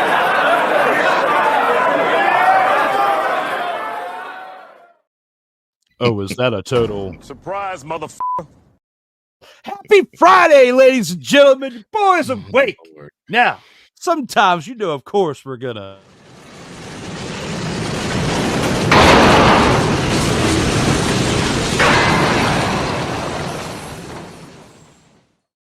But let's get it back on track now, y'all. Let me talk to you. When it comes to this subject right here, Aaron Rodgers taking his time with the decision, I feel like it is affecting, the franchise of the Steelers. But it's more so a selfish benefit for him because when you look at the way it was broken down, of course, now the Giants have like 16 quarterbacks. They don't need Aaron Rodgers, okay? They don't need him at this time. And there's also discussions of Shedeur Sanders was working out with the Giants yesterday. Right. So with that being said, you're going to, not 16, but a fourth of that. You're going to potentially have 4 quarterbacks going into 2025 with Wilson and with Geno, and then you have Tommy Cutlets. So between the 3 of them, going home down the street to Mama's house, getting his Tommy Cutlets, okay? And then you can bring all 4 quarterbacks to Tommy Cutlets home. They can all have some cutlets together if Shedeur comes on in there. Find out the good Italian cuisine of New York, okay? My God. Get some great pie while you're over there, too, all right? 4 quarterbacks going on down there, y'all. All right, looking at that for what it is. When it comes back to Aaron Rodgers, you're not going to New York. You're definitely not going to New Orleans because if anybody goes to New Orleans as a quarterback, I feel like outside of the Derek Carr situation, Shedeur Sanders could be potentially slipping to number 9, according to Mel Kiper Jr.'s latest mock draft. He said that he could potentially slip to 9, and the way that he described that, it does make a lot of sense. So if he goes anywhere outside of New York, which he should, because I really feel like the Giants should take Abdul Carter, Shedeur slips to the Saints. So that takes away from Aaron Rodgers going there. There's 2 suitable places. 1, we've been talking about the Steelers, of course, for what he's done. But 2 is the Minnesota Vikings because, of course, he wants to stick it to the Packers, very similar to how Favre did at the end of his career. And will he be there for 2 years like Favre? Probably not. But this is his best shot at not only sticking it to the Packers, but to leave with a ring like Elway, like Manning before him as the only 2 quarterbacks really within the past 20 years that have been able, 25, almost 30 years, literally in the entire history of the Super Bowl that have really been able to go out on top with the Super Bowl ring. He wants to be a part of that very small, select few crew. And will he be able to do that with the Steelers? Not as likely than what he would be able to do with the Vikings. So with that being said, I see him doing what he's doing to hold out for the Vikings. Very, very true and very likely, like others are saying before us on the air. So with what he's doing, with what he's trying to gain by taking his time for the decision, he's gaining potential opportunity to go to a place that he really wants to go. If JJ by June, July through OTAs and minicamp isn't quite ready to go because of his rehabilitation from his knee injury, they could say, hey, we're going to sit you down for a full year, kid. We've got an opportunity to bring in a Hall of Fame quarterback to not only help lead this team to the championship and get a Super Bowl ring, but to also help develop you for the long run. We're going to take a chance here. He's well rested, didn't get beat up during, the summer of practice, got his head straight from his personal stuff that he's got going on to help everybody get on track in his personal life. So with that, that's what the team would be potentially doing by helping Aaron Rodgers figure out the stuff in his personal life while he sits out and waits for the best opportunity. Do I feel like there's a little bit of fluff in there that you're potentially using the things outside of the game of football as a reason to hold out and wait for that great opportunity?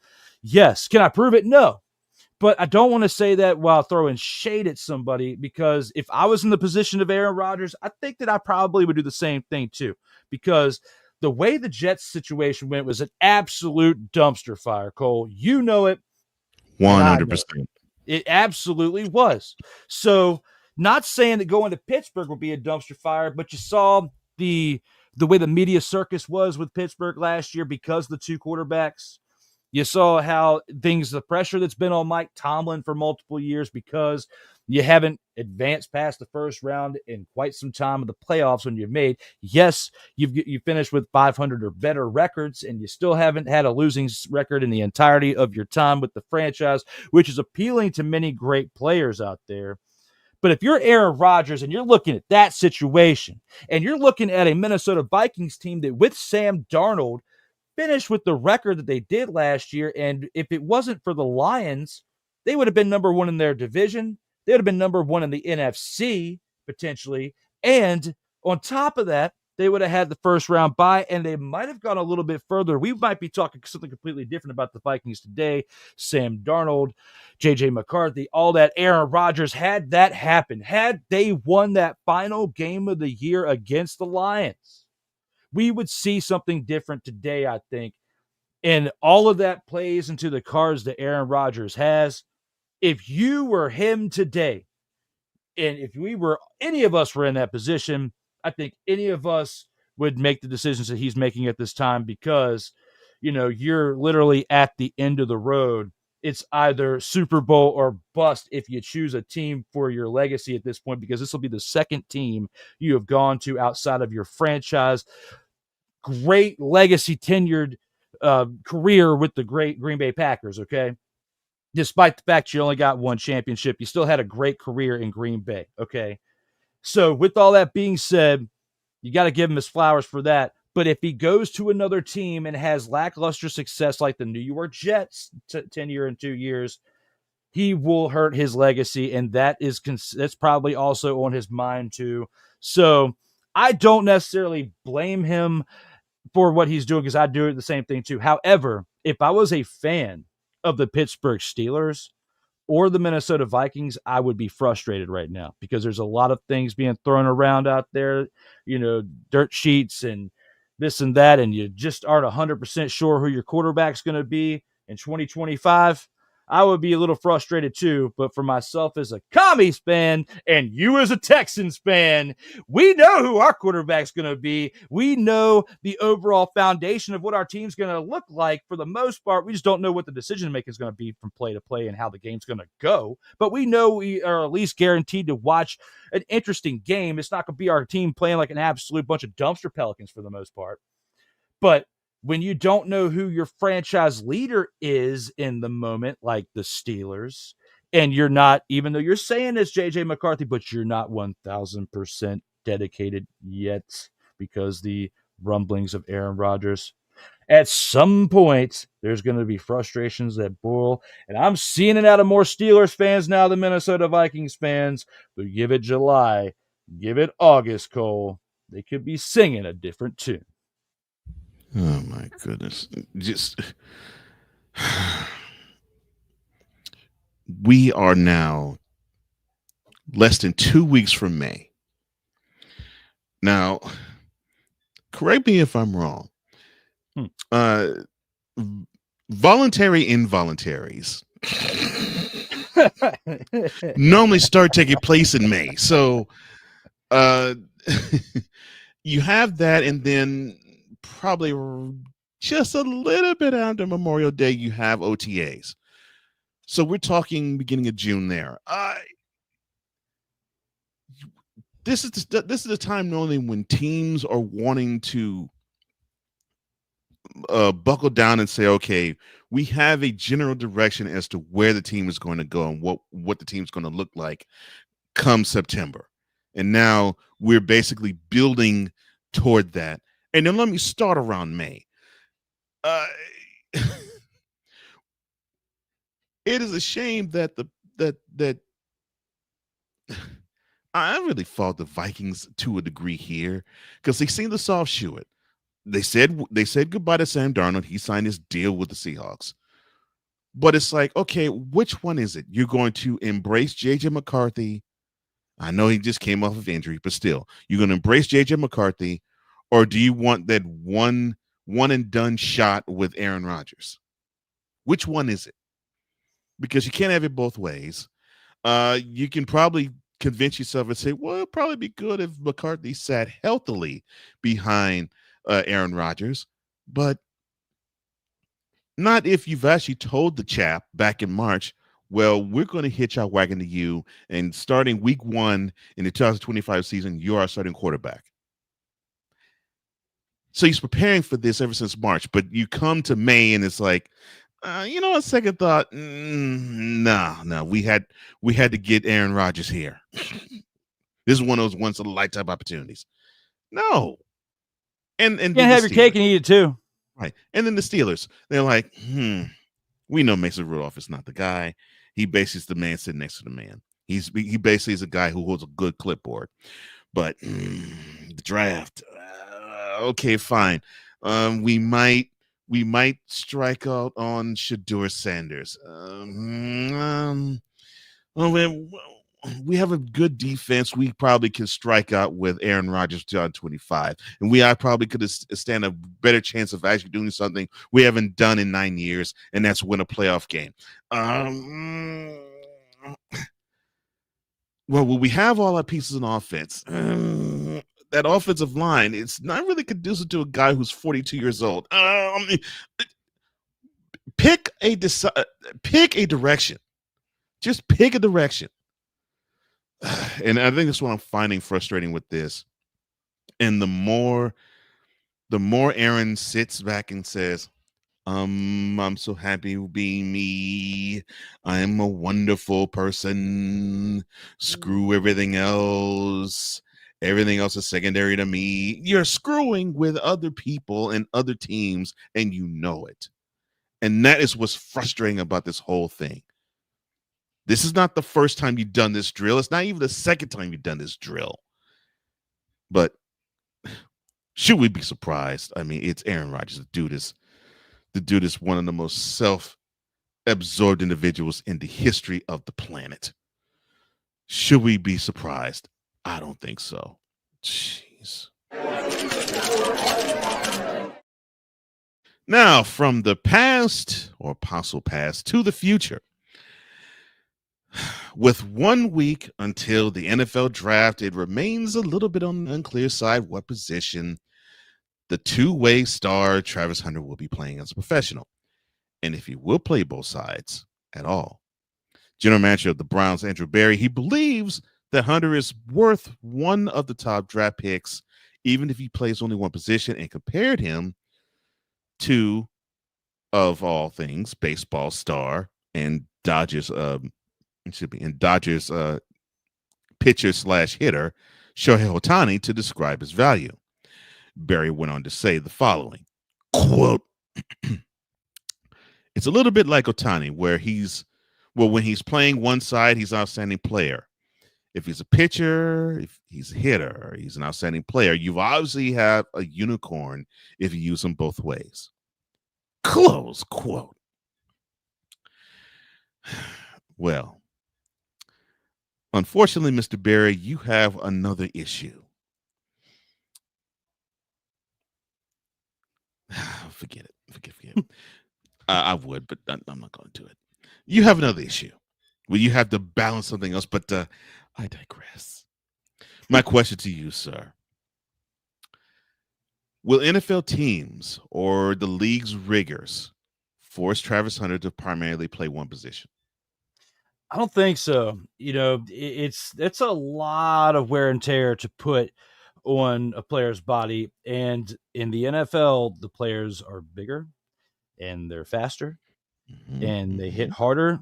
And even though there's a little bit more rules that protect players of the offense, especially the quarterback, than there were, 20 years ago, I don't think they're going to be forcing him to play primarily one position, but I do think that they will force the workload on him as far as maintaining it to their best of their abilities, because of what I started off with by saying they're bigger and they're stronger and they're faster for the most part than what you saw in college. With like you said, with the league's rigors of all that, I just don't see a team forcing him to play both positions. However, forcing him to primarily play one position, I don't think they're going to force him to do that as much as they would force a workload balance. Like all right, Travis, if you're going to play both sides, you can only play a percentage of the offensive snaps and the defensive snaps to not take a chance of injuring yourself.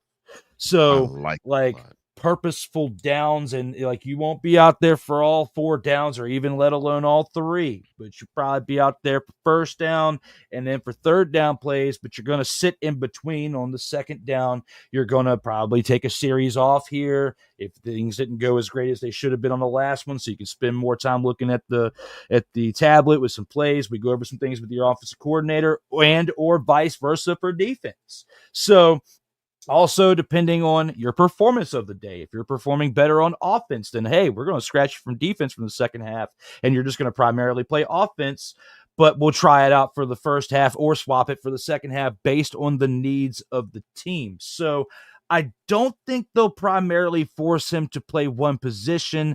However, I think they'll primarily force a workload balance between the two if they allow him to do the two and say, hey, there's a percentage of both, but if you want to play more, you're going to have to do one or the other because we got to do what's best for the team and keep you healthy because we need you every single week. It's a 17-game long season. And if a team that's in the top 3 that's historically a bad team, unless you trade up with some good value to get that pick, more than likely that team is absolutely terrible from the jump, and you can't afford to lose a player like Travis Hunter that's being drafted that high in the draft because they value him that high. So with that being said, I'm going with a percentage of plays for both sides and a workload balance rather than a primary position because of the skills that he brings from college. But I think that it's going to be a as needed as game plan is planned per team basis, and you're not going to see the same amount of one position or the other each and every week. And there might be some weeks where you only see him on one or the other based on what they're seeing because they don't want to take a chance of him going to against the number 1 defense and getting killed. So I think there's a lot of different ways you can play around this. You can be very creative with the opportunity that you have from a multifaceted, talented athlete like him. I just don't think that you put him in one box because of the rigors of the league. I think it would just be better to balance the load out between the two so you have him for a long career and potentially a second contract rather than just one. Man, I love that. I love that. You're making me think of something. Six says, yeah, it will be based on the needs of the team, but also the depth of the team's roster. I agree with that too. He says that Hunter will have to get in where he fits in. Also, the physical toll will take on his body. Yeah, and you said it perfectly because that was the thought I had. You're dealing with a guy who I think the measurements are 6'1" and 185. Now, I don't know about you, but I think I have a pretty good idea. You think similar along the lines as I do. A guy who is that, how can I put it in a nice manner? Thin in the behind. Or or as Eddie George said one time to Ray Lewis, lighten the A. A guy who was that diminutive in weight, playing both ways and doing 100 plays like he did in college, I don't see that. So to actually borrow the baseball analogy, I agree with you. I think I see. And I love this because I didn't think a lot along those lines until you mentioned this. With pitchers, and of course you're a huge baseball fan, with pitchers, there's a pitch count. And we've been hearing that as of late the last 15, 20 years, where normally either you want your starting pitchers to go 6 innings or 100 pitches, whichever comes first normally. I can actually see a play count with Travis Hunter. And I like that. And I also like, where we need you more in the second half, that's where you'll be playing more of. I like that too. And I think if he's in the right team and the right coaching system, I think that's exactly what's going to take place. because you have to be able to communicate between the offense and the defensive coordinators, between the two of the workload for one, but throughout the game. You're going to have an analytical person keeping track of that stuff to communicate between those two and all together, because you can't let the player keep track of it because he's got to focus on his game between the two sides. Right. And we haven't seen somebody play every down on a side of football really since like Michael Irvin and Jerry Rice as receivers back in the day, let alone somebody play every single down for defense for a very long time because of how conditioned you have to be to play both. And Travis Hunter's conditioning is insane. He has been a professional about the sport literally for the past 3 or 4 years. So he has got the leg up on how to even conduct himself in the NFL. With all that being said, I just think that if you have a load management, like we're talking about, a count of plays, a play count in between, you can let him play both sides as long as you have the right team around him between offense and defense, and the communication is on point. You and I are on point with this one. I think that you can do it. However, there's going to be a lot of challenges because genuinely the team that's picking you up with that higher pick is just not that good in doing any of that unless they restructured everything during the offseason like the Commanders did last year before they got Jaden Daniels. That's the reason why that marriage worked out great throughout 2024. You can only hope, but the Browns didn't do that. And the Titans didn't do that. And the Giants, the only thing that they've really got is Brian Daboll. So on the offensive side, you're okay. Defense, they still got more things to prove from their leadership over there.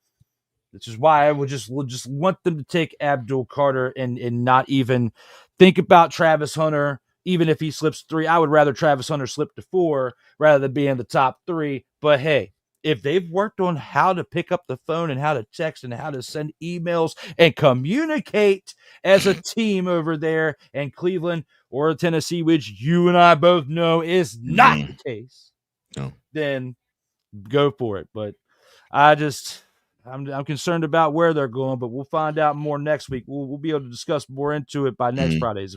We'll talk about. Well, the next time we see each other, for sure. Yes. I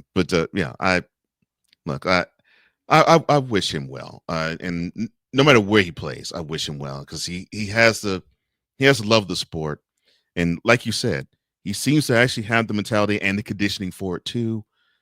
And I actually want to see this. I do. I want to see teams say, "Look, Travis, if you think you can play both ways, fine." But yeah, I agree with you. I think they have to regulate him on how to do it, because if he were to think that he can do 100 plays a game in the NFL, no, it's to the point where, and you mentioned it. You mentioned players of like Deion Sanders and who was two-way, but he did not play every down on offense.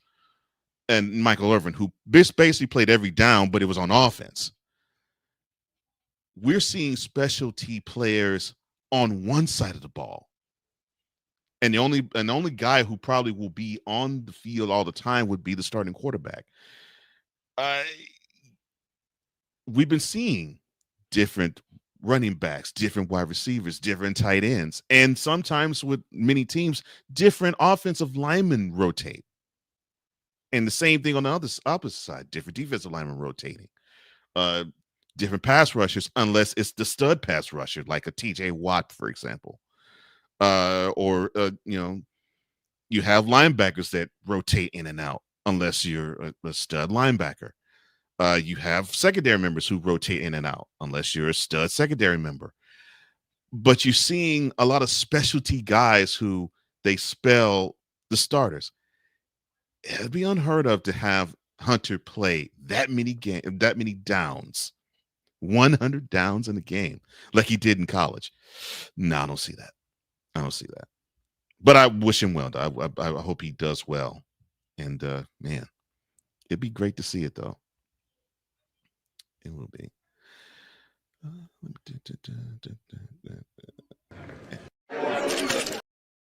Yes, I like that. I'm sorry. I'm sorry, Mr. Cousins. I'm sorry, Kurt. It was no hate. You like that? You like that? Yes, I do. Yes, I do. I love old Kurt. Now, that's not all of who we have to talk about with one Mr. Hunter. We talked about it from the Browns end. Here it is from the Giants end. So if the two-way player gets drafted by the Giants, 3rd overall next week, they say he will get a switch to play both cornerback and wide receiver. Giants general manager Joe Schoen, he said this past Wednesday about that, quote, "We would not be afraid to play him on both sides of the ball." Close quote. Of course, there's been talk of some teams shooing it, saying he should play cornerback or he should play wide receiver. Now, Schoen wouldn't specify whether the Giants would emphasize one position over the other. Smart for him to do that. Instead, he noted the Giants are in a unique spot where they have 3 good wide receivers and content with their secondary. Now, that would give them options. Now, my question to you about that is the following. Should the Giants pursue Hunter at all if the Browns and Titans don't select him? Oh, absolutely. They definitely should. And the only reason why I think that they might even have the opportunity to get him is if the Browns decide to take someone like Abdul Carter to help be, offset with Myles Garrett. And that defense would go from absolutely scary to downright nasty in a good way. Oh, my gosh. Abdul Carter on the Browns. Earlier. But that would be the only way I would think that the Browns would go, and it would affect this part to where he could slip, because we already have a strong feeling that Cam Ward's more than likely going to go number 1 to Tennessee because of the quarterback situation over there, for one. For two, we got to look at, what's going on with the Browns, and they're more than likely not going to take a quarterback, because I'm pretty sure that even if they wanted to take Shador, they've had those conversations and he doesn't want to go to Cleveland. Like it just that's what it looks like.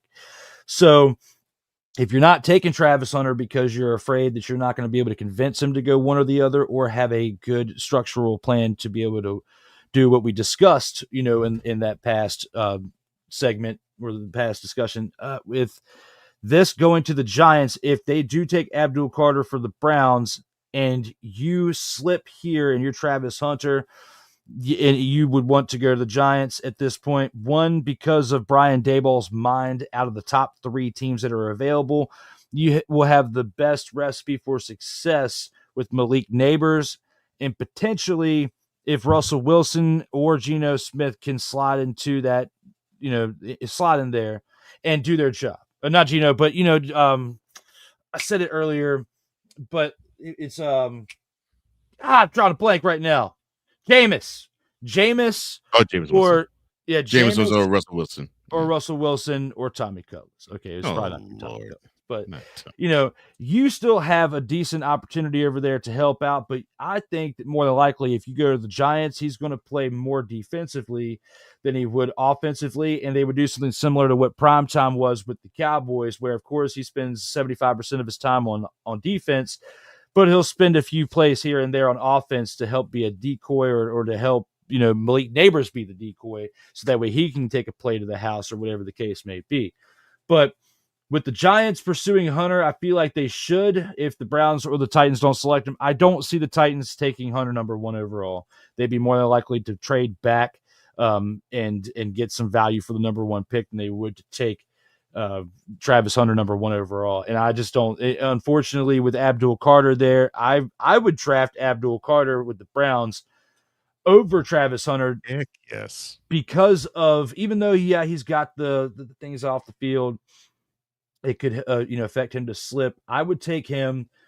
Travis Hunter, yes, he's a generational talent in college, but with what you have there in leadership for the Browns, I don't believe you'd be able to get the most out of him both ways, let alone one way in Cleveland. So, yes, the Giants should pursue Travis Hunter if he falls there, but I feel like the only way he falls there is if Abdul Carter goes to the Browns, and then he's available for the 3rd overall pick. If the Browns do take Hunter, I feel like the Giants should take Abdul Carter, though, over Shedeur Sanders at the same time.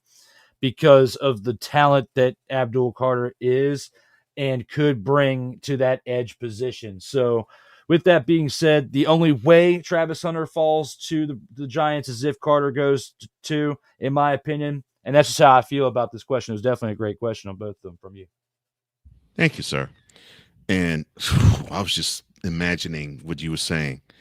If Abdul Carter gets drafted by the Browns, oh my gosh, yeah.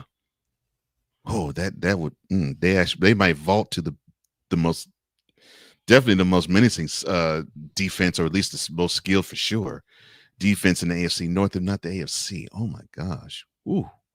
But yeah, I also agree with you too.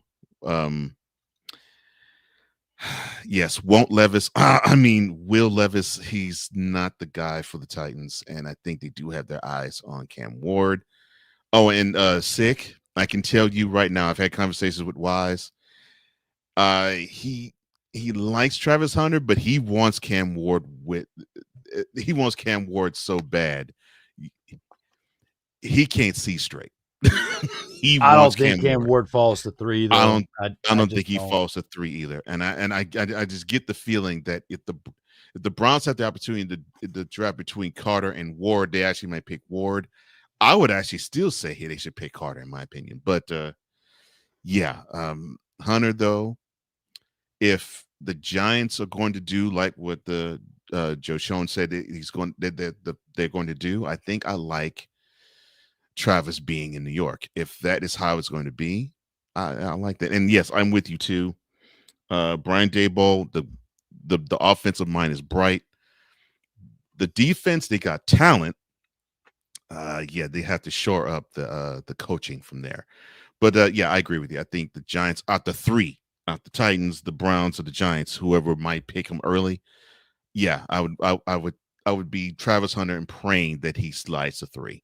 And the only way that he goes to the Titans, in my opinion, the only way, which I don't see it going this way, based on what we saw last year, is if somehow Will Levis convinced management to give him yet another chance, and you bring in Travis Hunter as, the generational talent to help him on offense and defense, as to where he would have a number 1 wide receiver, a true wide receiver. That'd be the only way I see Travis Hunter going number 1, is Will Levis, the politician side of him, as we would be able to say in that affirmative moment, if they convince the Titans to not draft Cam Ward and go with someone like Travis Hunter to help out with both sides, or Abdul Carter to sharpen up the defense.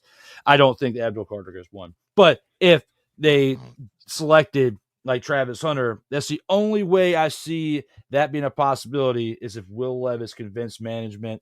And of course, they got new coaching and all that stuff over there over the past year. Right. They convinced them to give him one more chance. I just don't see it. I really think Cam Ward goes 1.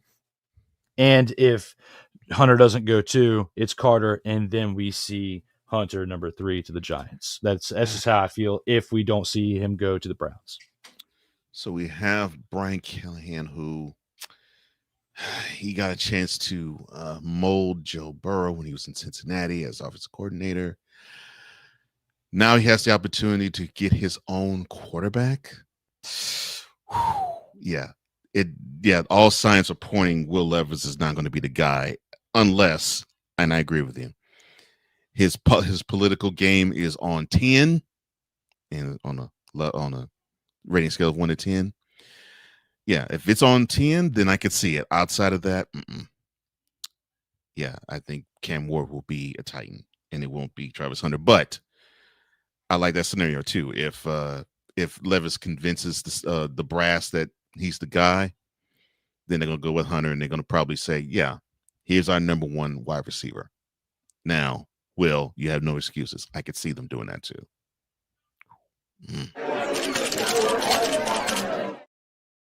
Now, from deciding about a player for the future to a player that is now on a team, Ravens general manager Eric DeCosta was non-committal this past week when asked if he expected tight end Mark Andrews to remain on the squad. Now, this is what DeCosta had to say about one Mr. Mark Andrews. Quote, "I never know what's going to happen. And I would never want to say this or that, but I can tell you this. Mark Andrews is a warrior. He played his butt off for us. Close quote. Oh, my bad. The mic is on. My bad. The 29-year-old tight end is entering the final year of his 4-year, $56 million contract, and he's coming off of one of the most frustrating seasons of his career, but more importantly, one of the most frustrating ends of a season for his career. He averaged 39.6 yards receiving per game last year. Of course, that was the worst since his rookie campaign. Now, the low point, of course, came during the 27-25. I'm having a hard time thinking about a letter. Oh, yeah, here it is. Yeah, 27-25.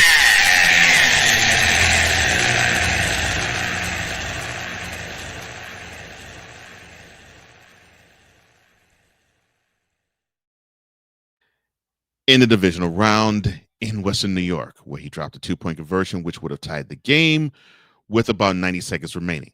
And all this has led to speculation as to whether the Ravens would be open to trading Andrews during the draft. Now, my question to you is not necessarily if they're going to trade him during the draft, but it's this.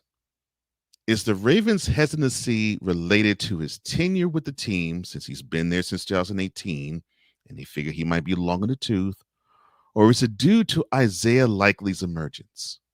I think it's a little bit of both. With dropping that pass in the end zone, it kind of reminded me of Super Bowl 13 when Jackie Smith dropped that touchdown, in the end zone. Got to be the sickest man in America. Thank you, Vern Lindquist. Yeah. Yes. And it was a tight end that did it. So Yep. and you think about how he was later in the career, they could be thinking, hey, this is a sign of things to come.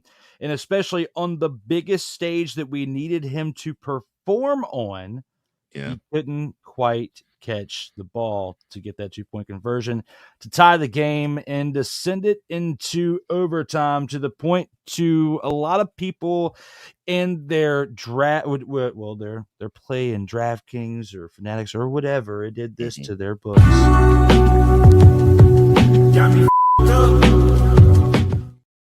And if you're a fan, yes, and if you're a fan of the Ravens, you definitely did not like that whatsoever, because it was just not, it wasn't good at all. It just... No.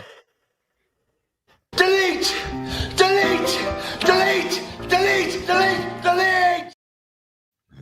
That's what you wanted to do on the season, because there was so much hype on Lamar Jackson and Derrick Henry and that team going to the Super Bowl, to the point to where you kind of looked like this at the end of it. This has been yet another Beating a Dead Horse presentation. And it all stemmed from that drop pass by Mark Andrews for the 2-point conversion in the mother-bothering end zone. So, for that, yes, I feel like they're hesitant with the tenure of his, with his tenure on the team, especially the end of it so far with that play. That's going to haunt him for a little bit of time.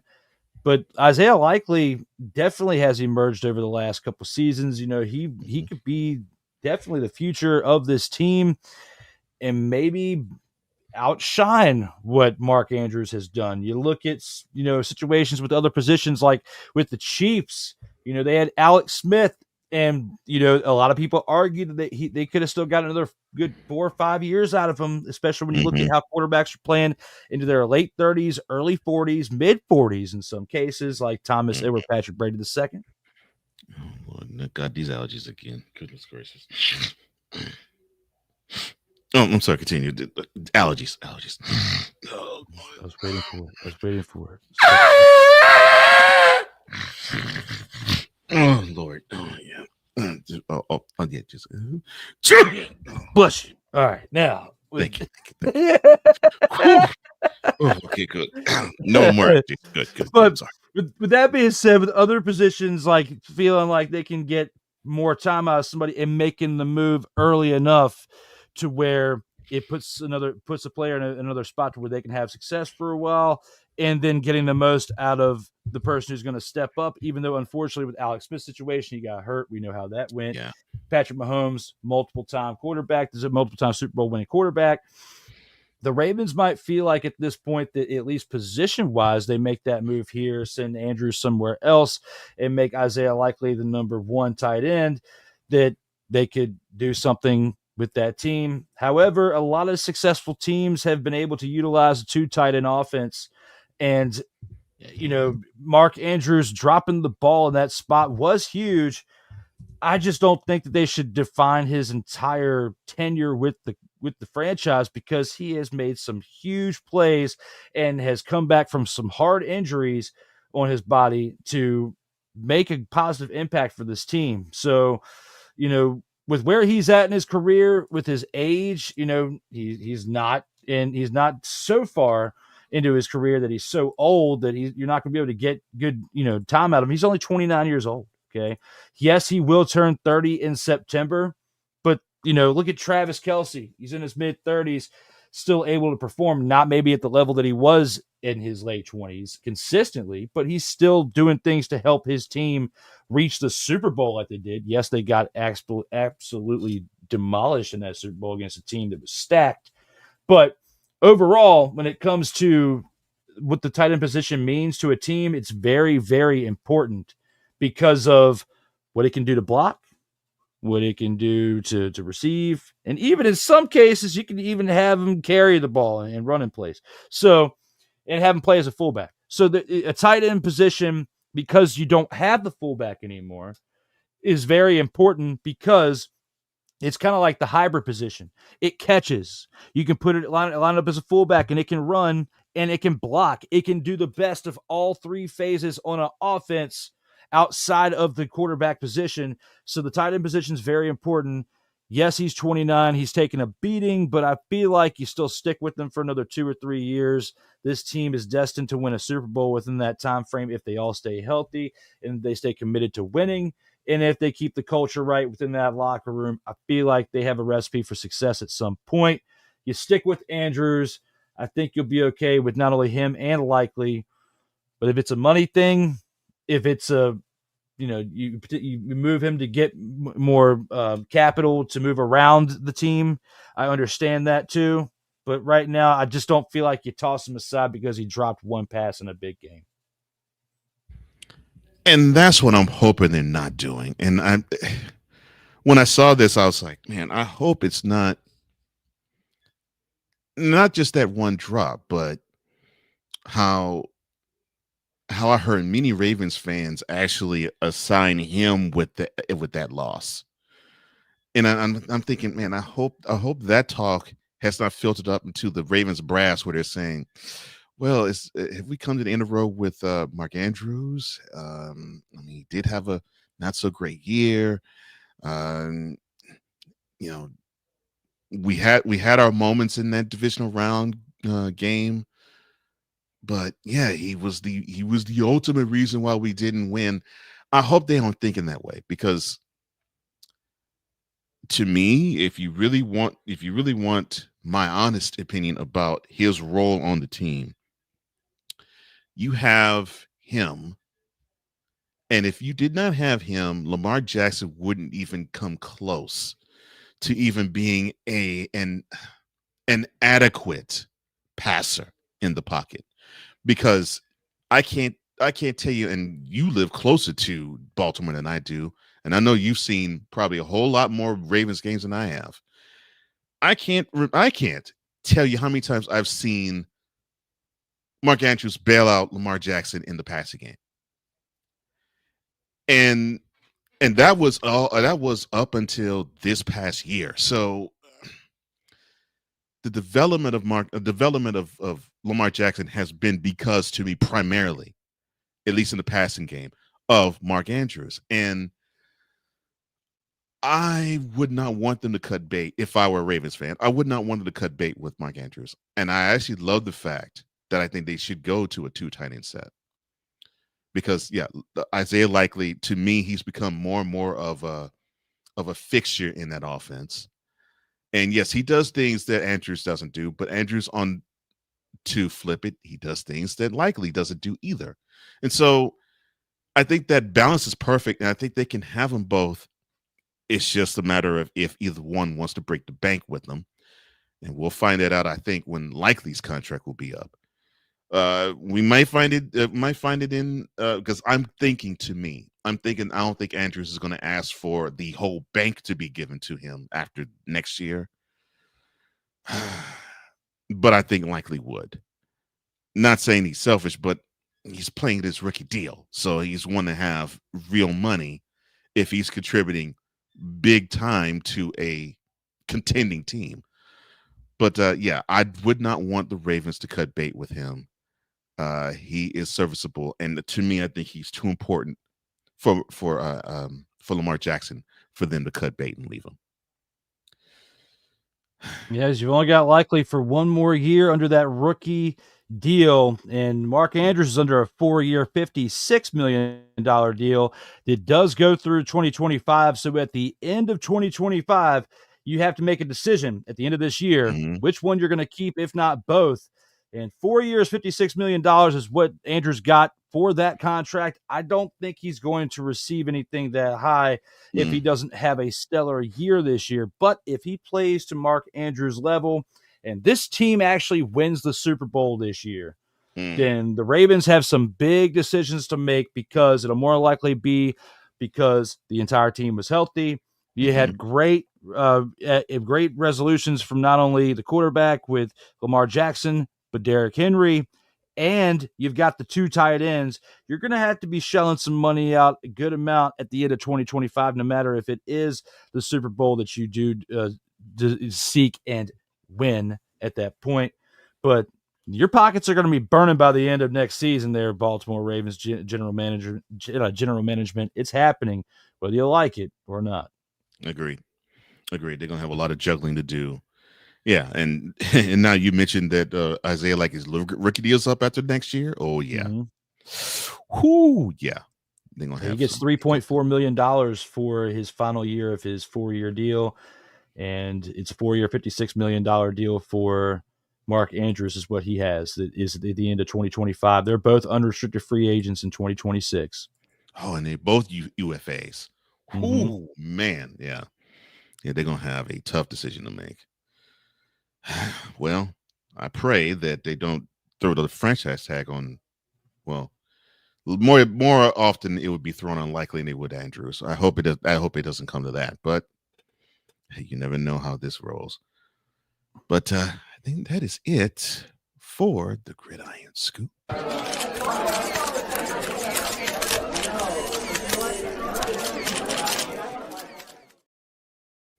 But we're not done.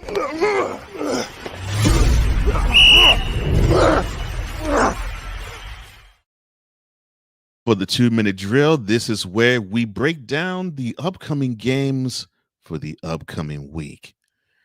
And of course, the slate is as follows, as you see right there. You have the Showboats and the Panthers. They'll kick off on Friday, which is 8 p.m. Eastern. All times are Eastern.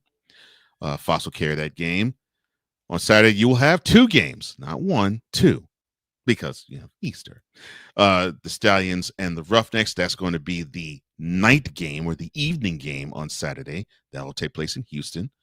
Fox will also have that game. ABC will carry the Saturday afternoon game, 12:30 p.m., between the Renegades and the visiting Battlehawks. And then on Sunday, you'll have the Defenders coming back home off their triumphant beatdown of the Battlehawks.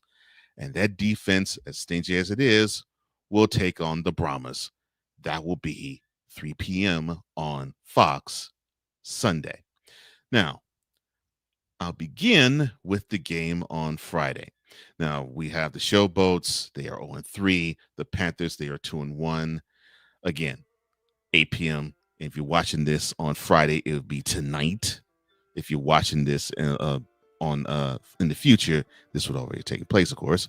But Friday night, 8 p.m., Michigan. They are 8.5-point favorites. Who do you have in this game? Michigan is going to destroy the Memphis Showboats. it is not going to be an 18-17 contest from what we saw this past weekend with the Showboats losing to the Houston Roughnecks. They are going to be 0-4. Unfortunately, I don't see any other way. Panthers improved to 3-1, and it all happens on Fox. I agree. I think the Panthers. Well, let's say I don't think the Showboats have anything for the Panthers, and I do like how the Panthers have been playing. They, at least defensively, seem to play as a unit. Offensively, I think they need more going for them. And yes, I know they put up 26 points this past week, but I think they can be better. And I think they believe they can be better. And I think that's what's the most important thing. But yes, I think the Panthers will take care of the Showboats in very easy fashion. Hey, who's giving them the business? Now, first of two Saturday games, also ESPN and ABC will simulcast at 12:30 p.m. on Saturday the Battlehawks and the Renegades. Both teams are 2-1. This will be taking place in the Metroplex. The Battlehawks will be a 1.5 road favorite. What do you have in this game, sir? This one's tough because both of these two teams were 2-0 and undefeated going into last week. And one of these two teams will unfortunately be 0-2 in a 2-week span and fall to 500 after starting 2-0. It's tough for me to pick this one because I wouldn't have guessed that either one of these two teams would be at this point. Unfortunately, one of them had to be. And based on what we saw from the St. Louis Battlehawks against the DC Defenders, I'm not really confident on them at this point, even though they still have the greatest fan base and a great stadium to host a team at this point.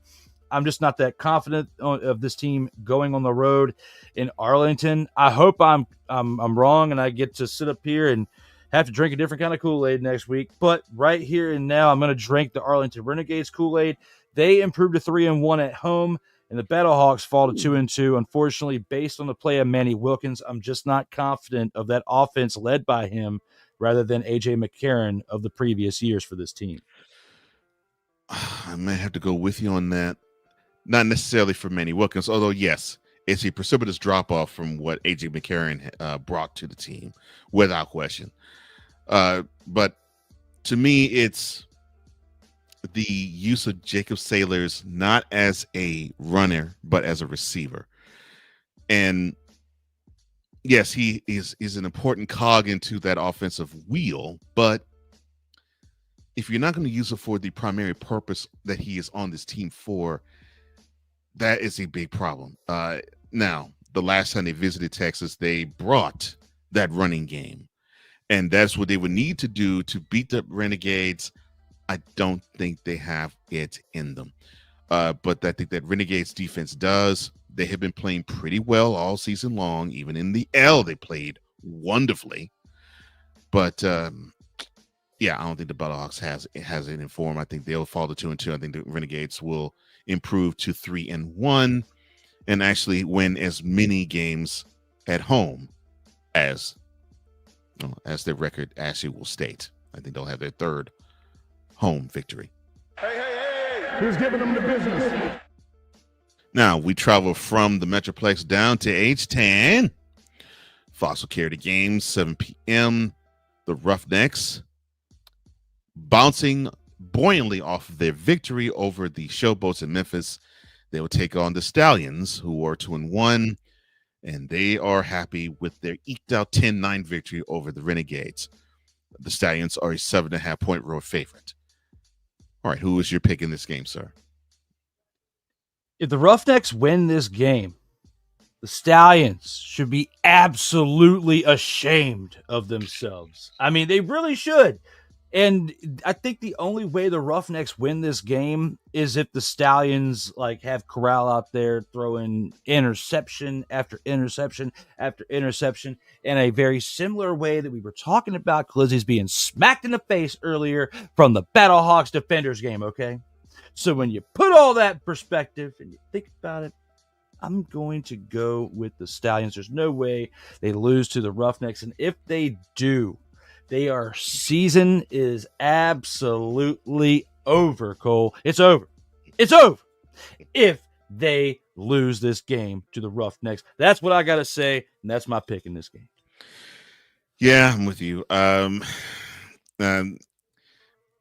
could say, well, it looks like that game against the Showboats, portent of things to come, a harbinger of things to come, a great stepping stool to something greater. No, that offense is putrid. The defense is okay, but you can't have an okay offense with okay defense with an offense that is horrible. And the Stallions defensively are good enough to destroy that moribund offense of the Roughnecks, and that right there is where the game is won and lost. Stallions will improve to 3-1. I don't see the Roughnecks improving to 2-2. I think they're going to suffer another L. Hey, who's giving them the business? And then we have the Easter Sunday game. 3 p.m. is the kick. And it is between the Defenders, who are coming back home, 3-0, and Victors in St. Louis, to play the 0-3 Brahmas. The Defenders are 7.5-point home favorites. All right. How can the Brahmas win this game? Because I know you're picking the Defenders to clobber the Brahmas, because I am. I want them to find a way to win this game because for reasons that I stated earlier in the show, I'm afraid that if they lose this game, we're one step closer to seeing Wade step out and not in the greatest of terms. Not a good way, right? So I just don't know how going against this defense, because the offense of the Brahmas is not what we saw last year.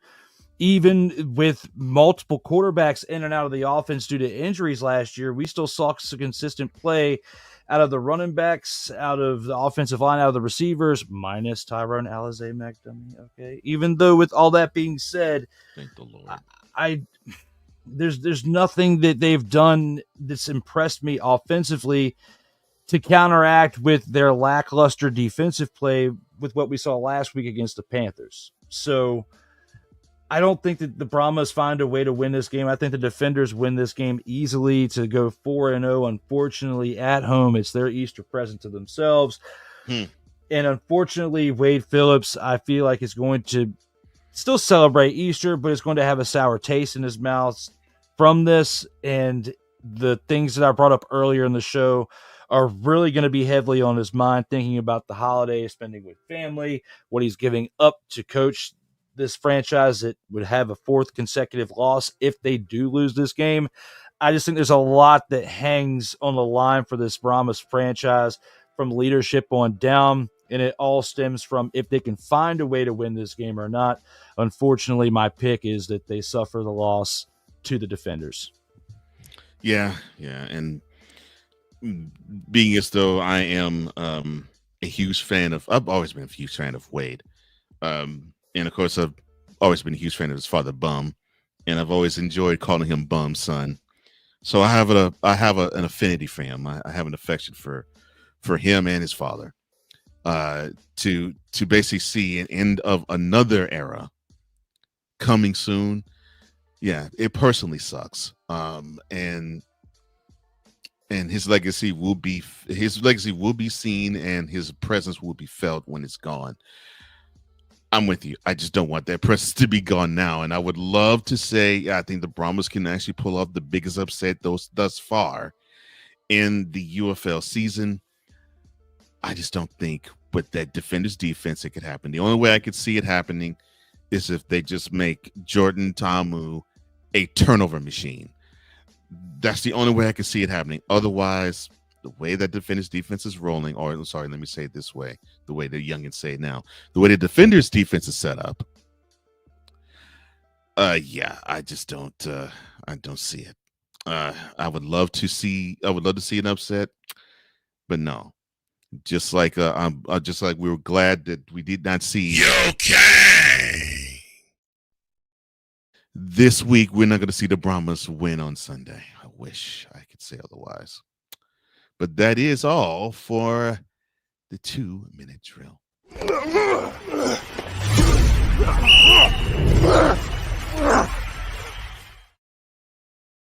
But it's getting a little cold, isn't it?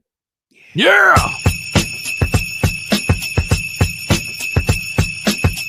Stop those jackies. It's getting chilly. Time for snowflakes.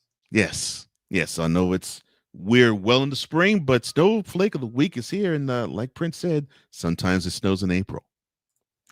But in this case, Drew, the floor is yours. Who is your snowflake of this week? And for those who don't know, snowflake is basically the worst of the worst. If you're now just following us. But Drew, who is your snowflake for this week? Well, it was tough. Not really. Think about who was absolutely terrible out here on the football field this past weekend. And I brought it up a little while ago, and I'm going to bring it up again. The glizzies to the face situation, because that's exactly what it looked like was happening out here on the field. And Manny Wilkins, 16 of 29 for completions out of attempts. Glizzies to the face. Glizzies to the face. I'm telling you. Manny Wilkins, 16 to 29 completions out of attempts, 147 passing yards, a touchdown, not one, not two, not three. Glizzies to the face interception. Oh my God. 4 rushes for 39 yards and a QBR of 41.1. Certified dumpster pelican performance of the week. Certified glizzy gobbler moment of the week. You get it right here and now, Manny Wilkins. Certified dumpster pelican performance. Certified glizzy goblin mother father. That's what happened this past weekend. Manny Wilkins, I'm sorry. You are my choice for the snowflake of the week. Oh, Manny. And I'm Coach S. I approve this message. Manny, now I have glizzy in my head now. Lord, glizzies to the face. Goodness gracious. That's just brutal. Oh my gosh. Speaking of brutal, so we touched on this earlier. The Showboats hosted the Roughnecks. The Roughnecks have a horrible, moribund offense. They have a decent defense. The Showboats, they showed that defensively they're okay, not great, but offensively they have some pieces, but not at quarterback. One, Mr. E.J. Perry. Yes, I know you're saying, wait a minute, 13 to 20, that's a pretty good percentage. That's 65% percentage rate for completions. Yes, I know. It is great. And he did it for 131 yards. He had a touchdown and 2 picks. He also had a rush for 6 yards. But that QBR is horrible. And the fact that he has not led his team the way he's supposed to lead it, not so good.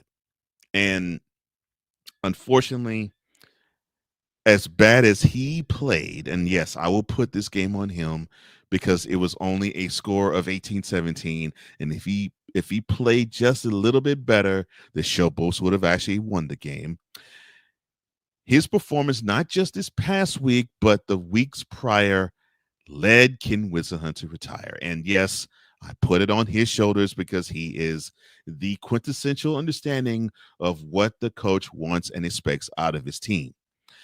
He's the leader of the team, and as the leader, he performs this way. He deserves to have the blame if it's bad, in this case, and the credit if it's good.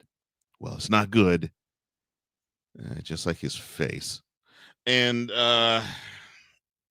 speaking of glizzies to the face, goodness gracious. Anyway, that is my choice and pick for Snowflake of the Week. With that Eli Manning Jr. look on his face. Come on, you guys know exactly what I'm talking about right here. Look at that look. Eli Manning Jr. He is even half the number. Number 5. He's standing there ready with half the look, half that stupid look on his face, ready to rock and roll. That's half of the reason why he is the Snowflake of the Week. Oh, my. Oh, God. Look, I love your choice, especially when you mentioned that Manny Wilkins was wearing glizzies to the face. That pretty much was Sunday on the cherry on the Sunday. Wonderful job, sir. Wonderful job, sir. Between that and that look on his face, we had some great picks this week. I'm gonna have fun cutting this up for some shorts this weekend. Oh my gosh. Thank you, sir. Goodness gracious. This was beautiful.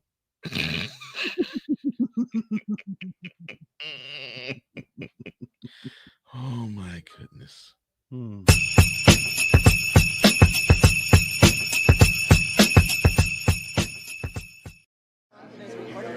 As long as it's one. We love doing this with you guys. Unfortunately, though, we have come to that time of the show where we have to deliver our post game. This is where we deliver the final thoughts of the week that was, and possibly even throw you some Easter eggs. Saw what I did there. As for the things to come. And for his final thoughts or his post game, Drew, the floor is yours, sir. Man, episode 80 was definitely a blast today. I mean, the fact that I got to click this button multiple times. Because many things within the episode definitely did that for me. The fact that we had a whole week up to this point without having to see on the TV has been absolutely exhilarating. It has been great. Okay. It was a little bit of a difficult start to the week, though, to not have the Monday routine with Cole. I've been so embedded with that for so long. It was a little bit different considering, podcasting schedule, but this has definitely been a breath of fresh air. Hopefully my energy has definitely been a little bit at a higher level, even though I still do, in my opinion, a decent job of bringing it, in the morning episodes. But here and now for the afternoon, this was definitely fun. I do have a special announcement to make for today, for this weekend, that I guess you can say qualifies for me to click on this. Oh, yeah. I don't know if you hear me. You might be able to hear me as I scream into the background. And I can stop screaming right now because the music is done playing. And we aren't talking about this. This has been yet another Beating a Dead Horse presentation. We gotta pause that because we got some cool stuff to talk about. It's Wrestle Mother Father and Mania weekend, okay? We have SmackDown tonight as we are live tonight. We have WrestleMania Night 1 tomorrow, and we have WrestleMania Night 2 on Easter Sunday. And for that, your boy is making a special appearance on our guy Corey Mann's podcast, The Grind, tomorrow at 4 p.m. Eastern Time on Sertoba Media. It will be episode 26 of The Grind, WrestleMania Night 1 and Night 2 preview. You will see tomorrow at 4 p.m. Eastern Time. The first 25 episodes are on Sertoba Media, but this is the first time that I have been a guest on the show. It's been an honor, joy, and privilege to be able to work with Corey in the past, to have him on the platform known as Sertoba Media, and to have another great graphic with that long, luscious set of locks and that championship in that bottom left corner, because your boy right here hasn't had a haircut since. And look, Cole Johnson, I'm almost there. I'm like a third of the way there right now. The hair is growing. It's right there. It's showing. And it's ready to catch up to that and the championship. And I'm going to go to the other room of the house. And I'm going to grab that championship, Cole Johnson. And it's going to be on my shoulder with the big gold belt. I'm going to walk into this episode with not one, but 2 championships, okay? And be able to click some buttons as we will be live. I will be hyped, not only to talk wrestling, not only to have the championship belt on the air again, but to be here with my man with two N's, Corey Man, getting it done out here talking wrestling on the streams and be able to get up once again to do something when it comes to podcasting and creativity. But with this show right here, 80 episodes, man, like let's get back to the task of what we normally do at the end. 80 episodes are now about in the books. Cole brought it up earlier, the first time in history that we had a selection for a grand champ from the same team. That was pretty cool for us to cover what we did.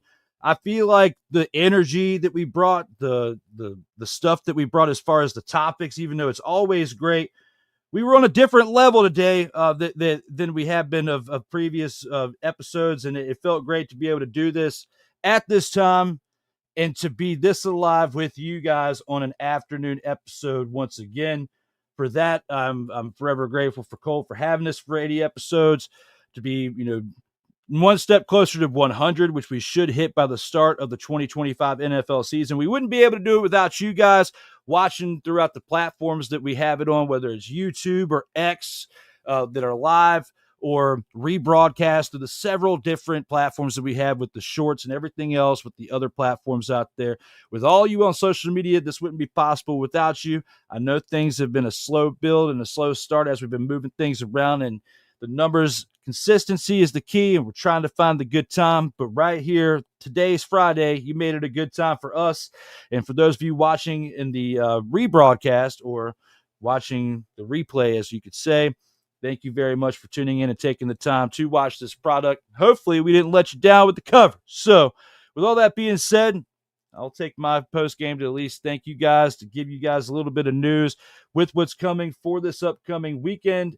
WrestleMania coverage. You got football, usually the play-by-play I've been doing over the past couple of weekends. I'll at least touch up on this too. I've been doing play-by-play. Last week I did 2 games instead of 1 because I had a feeling I wouldn't be doing it this weekend because of everything mentioned, and I was correct. Between today's episode with Cole and the wrestling show tomorrow, this is going to be it for me for the weekend. So when it comes to the play-by-play, we'll see you next week. But for this, for the post game and everything we talked about, thank you all for taking the time to listen to me and to my shenanigery out here in these streams. Got to turn that mic on, my man. Oh, God. So there, I've been there. Yeah, I figured it was going to happen to me eventually. But no, I'm glad to hear that that you're going to be doing some WrestleMania coverage. I know, because we're both huge wrestling fans, so this weekend is huge for both of us. Yes, it's WrestleMania 41 will be out in Vegas. Well, WWE is already out in Vegas now. That's where SmackDown will take place tonight, and Raw will take place there Monday too. So yeah, that's going to be great, and I'm happy for both you and Corey. Thank you. We appreciate it, and we look forward to bringing you our predictions for the whole event and some shenanigery along the way too. I'm looking forward to that too. Oh man, cool. Thank you, sir.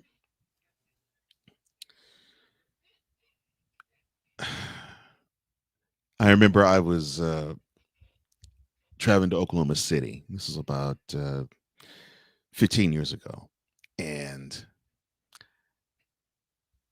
I did this so I could actually record music, right? So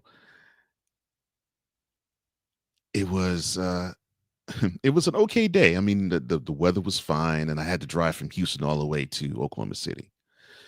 And for those who are unaware, that's like about a 6-ish hour drive. So I got there, had to stay there for about 3 days. And so when I got there, it was on a Thursday, and I was pretty much just to myself that whole while. So I went to the studio, I recorded some stuff, and then afterwards I got out of the studio, and then it dawned on me as I was driving down I-35. I was like, oh, wait a minute. The draft is on. Oh, let me find my way to a bar. Oh, well, then I probably tried to find a bar, found one, and found one right in time for the first pick to be made. And I laugh at that memory because it is a special time of the year, the NFL draft. And I'm so glad that now we get a chance to see different cities host it. I remember having to actually go on a what we sort of call it like a second honeymoon type of trip with my wife to San Diego, while unfortunately the draft was actually here in Nashville.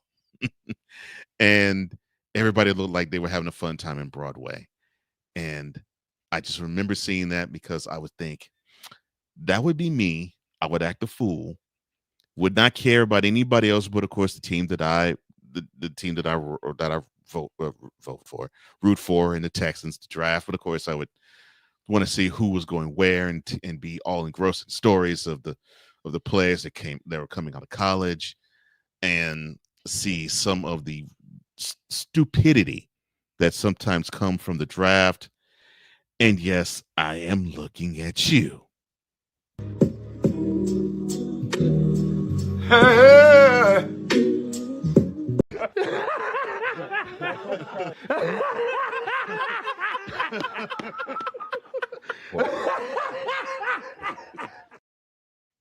Because we can hear all of you say those things, you being a Cowboys fan, but one of the times when we don't hear "Are you still them boys" is when Gerald picks another pick that just doesn't quite fit the bill of the team that is presently constituted. He did that then, and he's going to do that next week. And I'm going to have this bright, wide smile on my face. So will my partner and brother, considering that he's a fan of the Commanders, and he does not want to see the Cowboys shine either. But back to the NFL draft memories. So my birthday is around the draft. So whenever the draft would come around, I would feel invigorated because it's like, okay, this is the time of year that I feel good. Because with the drafts around, my birthday's around, I can have a big time celebration. Yes. And I love what the draft provides. It's supposed to be the end of one chapter and the beginning of a new chapter.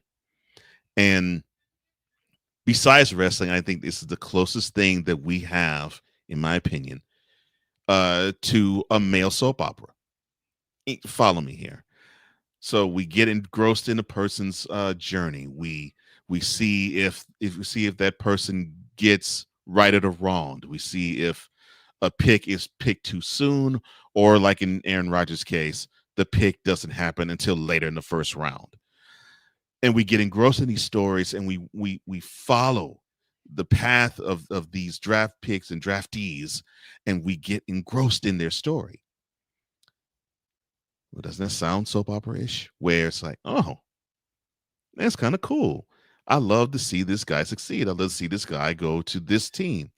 Or if, of course, if if you're a Commanders fan like Drew, or if you're a Texans fan like me, I'll put it in my camp. Like if the Titans were to continuously bomb in the draft, I'll have a wide, bright, big smile on my face. Because that also plays a part to it. Oh, they said they're going to improve their team. They ain't doing jack. It's wonderful. Well, anyway, the NFL draft is a wonderful time of year, and I think it's one of the most underrated times of the year, especially for football fans and for sports fans, because yes, the Stanley Cup playoffs are underway. The NBA playoffs will be underway. We now have the UFL, and now the latest it's ever been will be on the heels of WrestleMania. So we have all these wonderful things that took place in April. Oh, no, by the way, yes, the ending of March Madness, culminating in the Final Four, already took place earlier in the month. So we have all of these wonderful good things that happen in the early part of the month. And then we have the capper with the NFL draft. Well, I hope all of you get the people that you want to have on your team to improve it. I hope you have a wonderful time in celebrating it. And I pray for Cowboys fan that you pray that Gerald takes his hands off the steering wheel and hands it to somebody more capable to pick whomever is going to be on the Dallas Cowboys.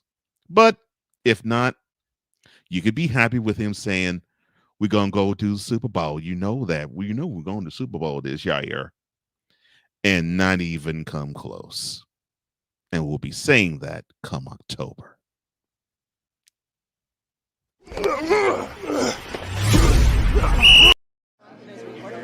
As long as it's one. It's great. I love it. I hope it actually is recording. Listening to it.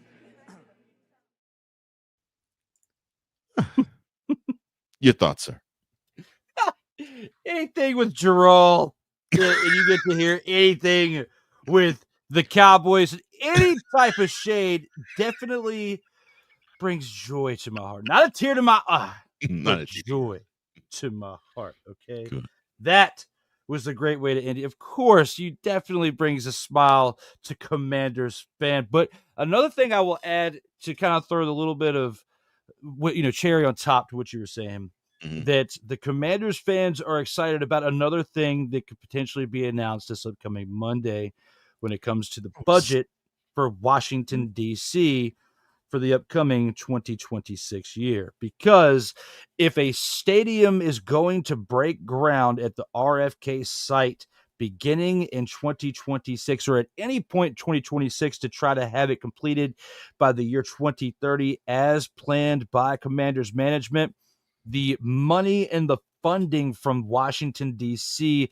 to give towards that, which is a predicted $850 million amount, which will be paid in installments over the years to come between now and 2030, would have to be approved because the budget for the first quarter of 2026 has to be announced by next Monday. So, if you are a Commanders fan and hoping that the site at RFK rebuilds a new modern stadium, you are excited about the news that could break this upcoming week, this upcoming Monday. Whether it happens or not, Commanders fans will know. For Cole Johnson. Mm-hmm. Oh my, yes, I love it.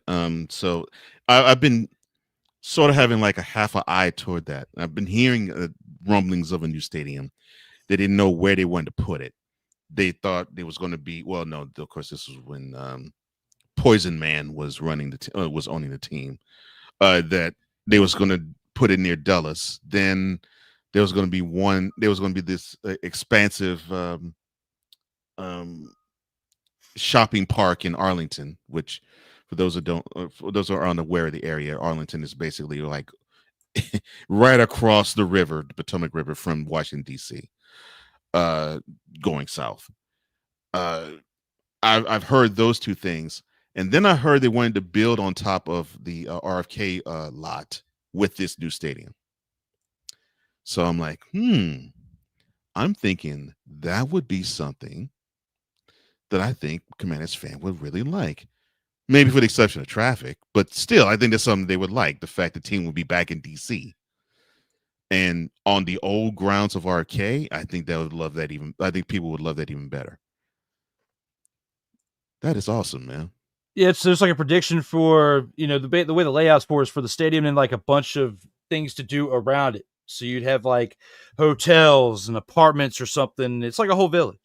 So it's like 180 acres or something like that, 180 plus acres. So it's huge news for Commanders Nation. But if it's actually going to break ground in 2026, you will know by next week. Wow. So it could break ground as early as next year. So that would probably mean that. Go ahead. They'd have to come, they'd have to have an agreement, even though they haven't announced it publicly. They'd have to have an agreement in place in order because they want a stadium to be built by 2030 because the current lease at FedEx ends in 2027. So they would have to probably extend that for another 2, potentially 3 seasons in order to secure a place between now and if that is built by 2030, or they wanted to be in there by the 2030 season. Josh Harris has said publicly. So if that happens, it takes about 4 to 5 good years to build something like what we've seen, like SoFi in Los Angeles. And then, with what we've seen with, Allegiant Stadium and the stadiums of modern build. So to build something nice is not, Rome wasn't built in a day. So if you're going to get it built by 2030, you kind of do need to break ground by the beginning of 2026.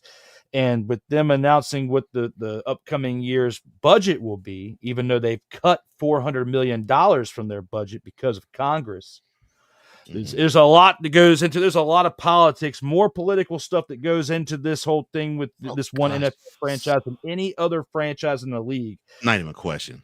There's By far. a fight behind it.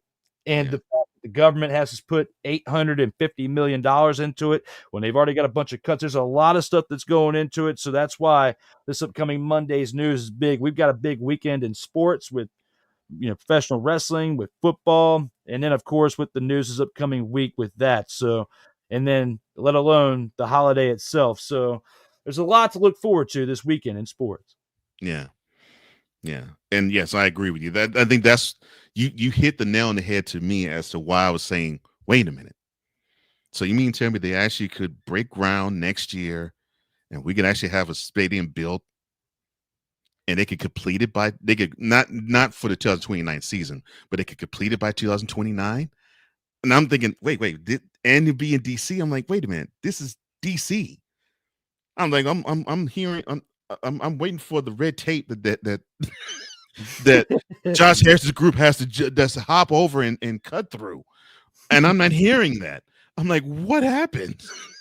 I'm happy, but I'm surprised. I'm like, wow, this is good. This is really good. And yes, I agree with you. There's a lot of bureaucracy, no matter the team, when it comes to building stadiums. But there's other teams, and there's teams that reside in Washington D.C., and it's a different ball game when it comes to that. There's also a lot of concerns that go into that too, with safety. With the way the old RFK site, is set up, there's not really much set up with safety and safe things to do around the stadium. But it's also not like in the middle of the woods like FedEx Field is, right, in PG County. So. Right. With all that being said, there's a lot of room that they have to grow with this, and they have to do it right. But the designs and the, I would say what is it when you have something, the prototype is what I would say for what they have developed for it. Looks fantastic. They just need to break ground, and we'll know if they will in 2026. By this upcoming week, based on what Washington D.C.'s budget plan is, because you can't add anything to the budget once it's set, and once it's set and announced this upcoming week, that's it. So if they're going to start a stadium in 2026, we will know next week. Well, here's to hoping that actually everything is good, because I know a lot of people, Commanders fans included, you haven't as much, but Commanders fans included, people ain't liking old FedEx, now Northwest Stadium, at all. Yeah, I've been like quiet about it, respectful about it, because of my entry to the other side that not everybody's privileged to get to see at points. Right. So I don't want to be very critical and affect that at some point of being a potential opportunity to go back based on my scheduling availability and opportunities. Right. So with that, I just don't see myself saying things I've said certain things, but I've been very cautious with it the other way, which was what you touched on. So yeah. And I wanted to point that out too. It was like, you've been respectful of that area, but I've heard many that have not been. And I mean, whoo! I'm like, wow, it's that bad. That poo-poo water, man. Yeah. But man, so hearing, and I remember hearing also the thought of, well, they have traffic issues going in and out of the stadium in Landover. Considering where RFK sat, wouldn't that be exponentially worse? And if my geography serves me correct, RFK, where it's set, it's not really too far from where the Commanders currently play. No, it's like 10 minutes, if that. It's Yeah. just like, because literally where PG County and where the stadium is like right over the line. Like, you know how Yeah. like the line and all that set up between Virginia and Maryland and Maryland. DC and all that Mhm. stuff anyway. Right. Mm-hmm. So it's wild how it's developed anyway. So yeah, within 10 minutes you could be from Virginia to Maryland to DC. So it's literally how it goes. Mhm. And RFK and FedEx sites are within that type of drive from one another. That's what I thought. Because we missed a turn when we went to the game last year, the Hail Mary game. Mhm. The way traffic was, we kind of went one way to go around to come back because of the way the one exit was. So when we went that way, we actually ended up at the RFK site. We were there. It wasn't demolished or anything yet. So we got to do one last drive around the stadium and be like, I actually never went to RFK. So it was kind of cool. Like I've seen pictures and seen videos, of course, at that time frame. But as a kid, I never got to go there until I was an adult going to FedEx. So I didn't get to experience that like some others in my family did, but I was also very young in the 80s and the 90s when they were having their glory years anyway. So it's not like as a toddler and stuff, I should be going to that type of event anyway. But with all that being said, it was cool to drive around and see it before they demolish it this year. But it is also good news to know that hopefully they'll have it in the budget start of next week that we'll know. And also, too, that not only will it be in the budget for a new stadium, but for life around it that includes better parking, that includes not only that, but options for something to do outside of just being there and being at the football game. And it also will attract more things like being able to host concerts and professional wrestling events. Have you ever heard of an event? WWE WrestleMania live from FedEx Field. No, it is not gonna happen. And even when you had professional wrestling around with RFK intact, there was no RFK WrestleMania or even SummerSlam that I can recall. That and you were around big back then as a fan and can recall that. There's no really like a PLE. This would be big for Washington, D.C. because you not only have professional football that you can host there, you have professional wrestling. You could do basketball if you want, which, I mean, they've got their own place in Capital One Arena. But you could do so many different things, host concerts that you get your money back for the city of D.C. for the investment from the taxes. This is a huge, huge deal for D.C. Super Bowl. Yes, Super Bowl too. You built the stadium they got proposed. They're hosting a Super Bowl by 2040. That's hands down. It's happening probably before 2035. Especially they if probably will have it in the works to do that as they're building the stadium. Yeah, especially if it's going to be covered. Oh yeah, the Super Bowl will be going to DC. And it's supposed to, the way it's covered, it's supposed to get natural light, but the way it's covered is supposed to shield all the fans from any type of weather, hazardous weather. So if it rains, it shouldn't affect the game. It shouldn't affect the fans in the stadium or the players in general. It should be still a great experience. Yeah, that is awesome, man. Look at you just dropping bombs. I'm loving that, man. Wow, that is awesome. Well, I'm hoping that you all could see that DC will have that in the books for next year, and so that you can actually have something to put in Commander's Graham Report about. Oh yeah, the groundbreaking ceremony for the new stadium next year will be ... So I'm hoping that happens, especially for where the team is going now. The goodwill that's already been there is only going to get better. I'm happy for you guys. Yes, man. Fingers crossed. Yeah. Oh, Ike, what's up, brother? It is good to see you again. I hope everything is good with you. It is good to see you as always. What's up there, brother? Yes, we are here. Different day and times. Thank you for taking time to be here. Yeah, we appreciate you, man. We appreciate all of you. Not just Ike, but of course, Sick and Ryan and Melvin. It's good to see you again, Melvin. Absolutely. Now, if you want to reach my brother Drew, all you have to do is go into one of these wonderful social media platforms. Go to work. Sotoba_media at Instagram, Sotoba_media on Twitter or X, the underscore Sotoba on TikTok, and youtube.com/Sotoba Media. But the struggle is real to be awesome. Now, if you want to reach yours truly, all you have to do is go onto flowcode.com/page/host Cole Johnson.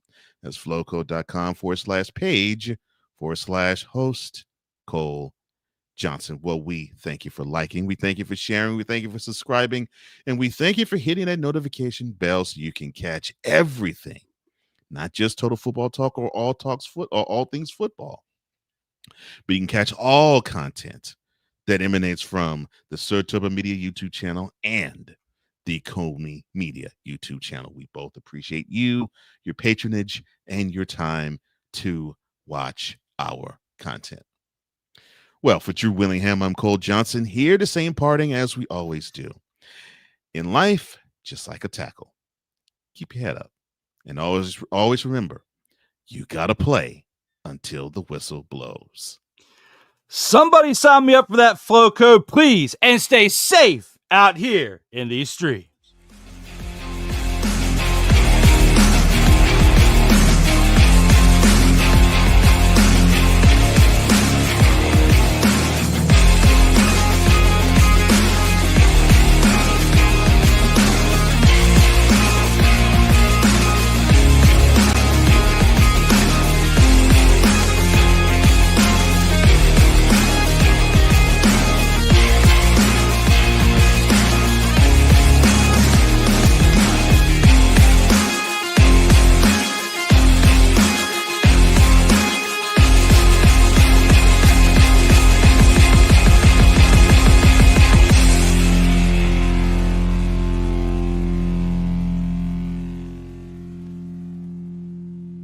Safe travels to all during this holiday weekend. And stay safe out here in these streets. See ya.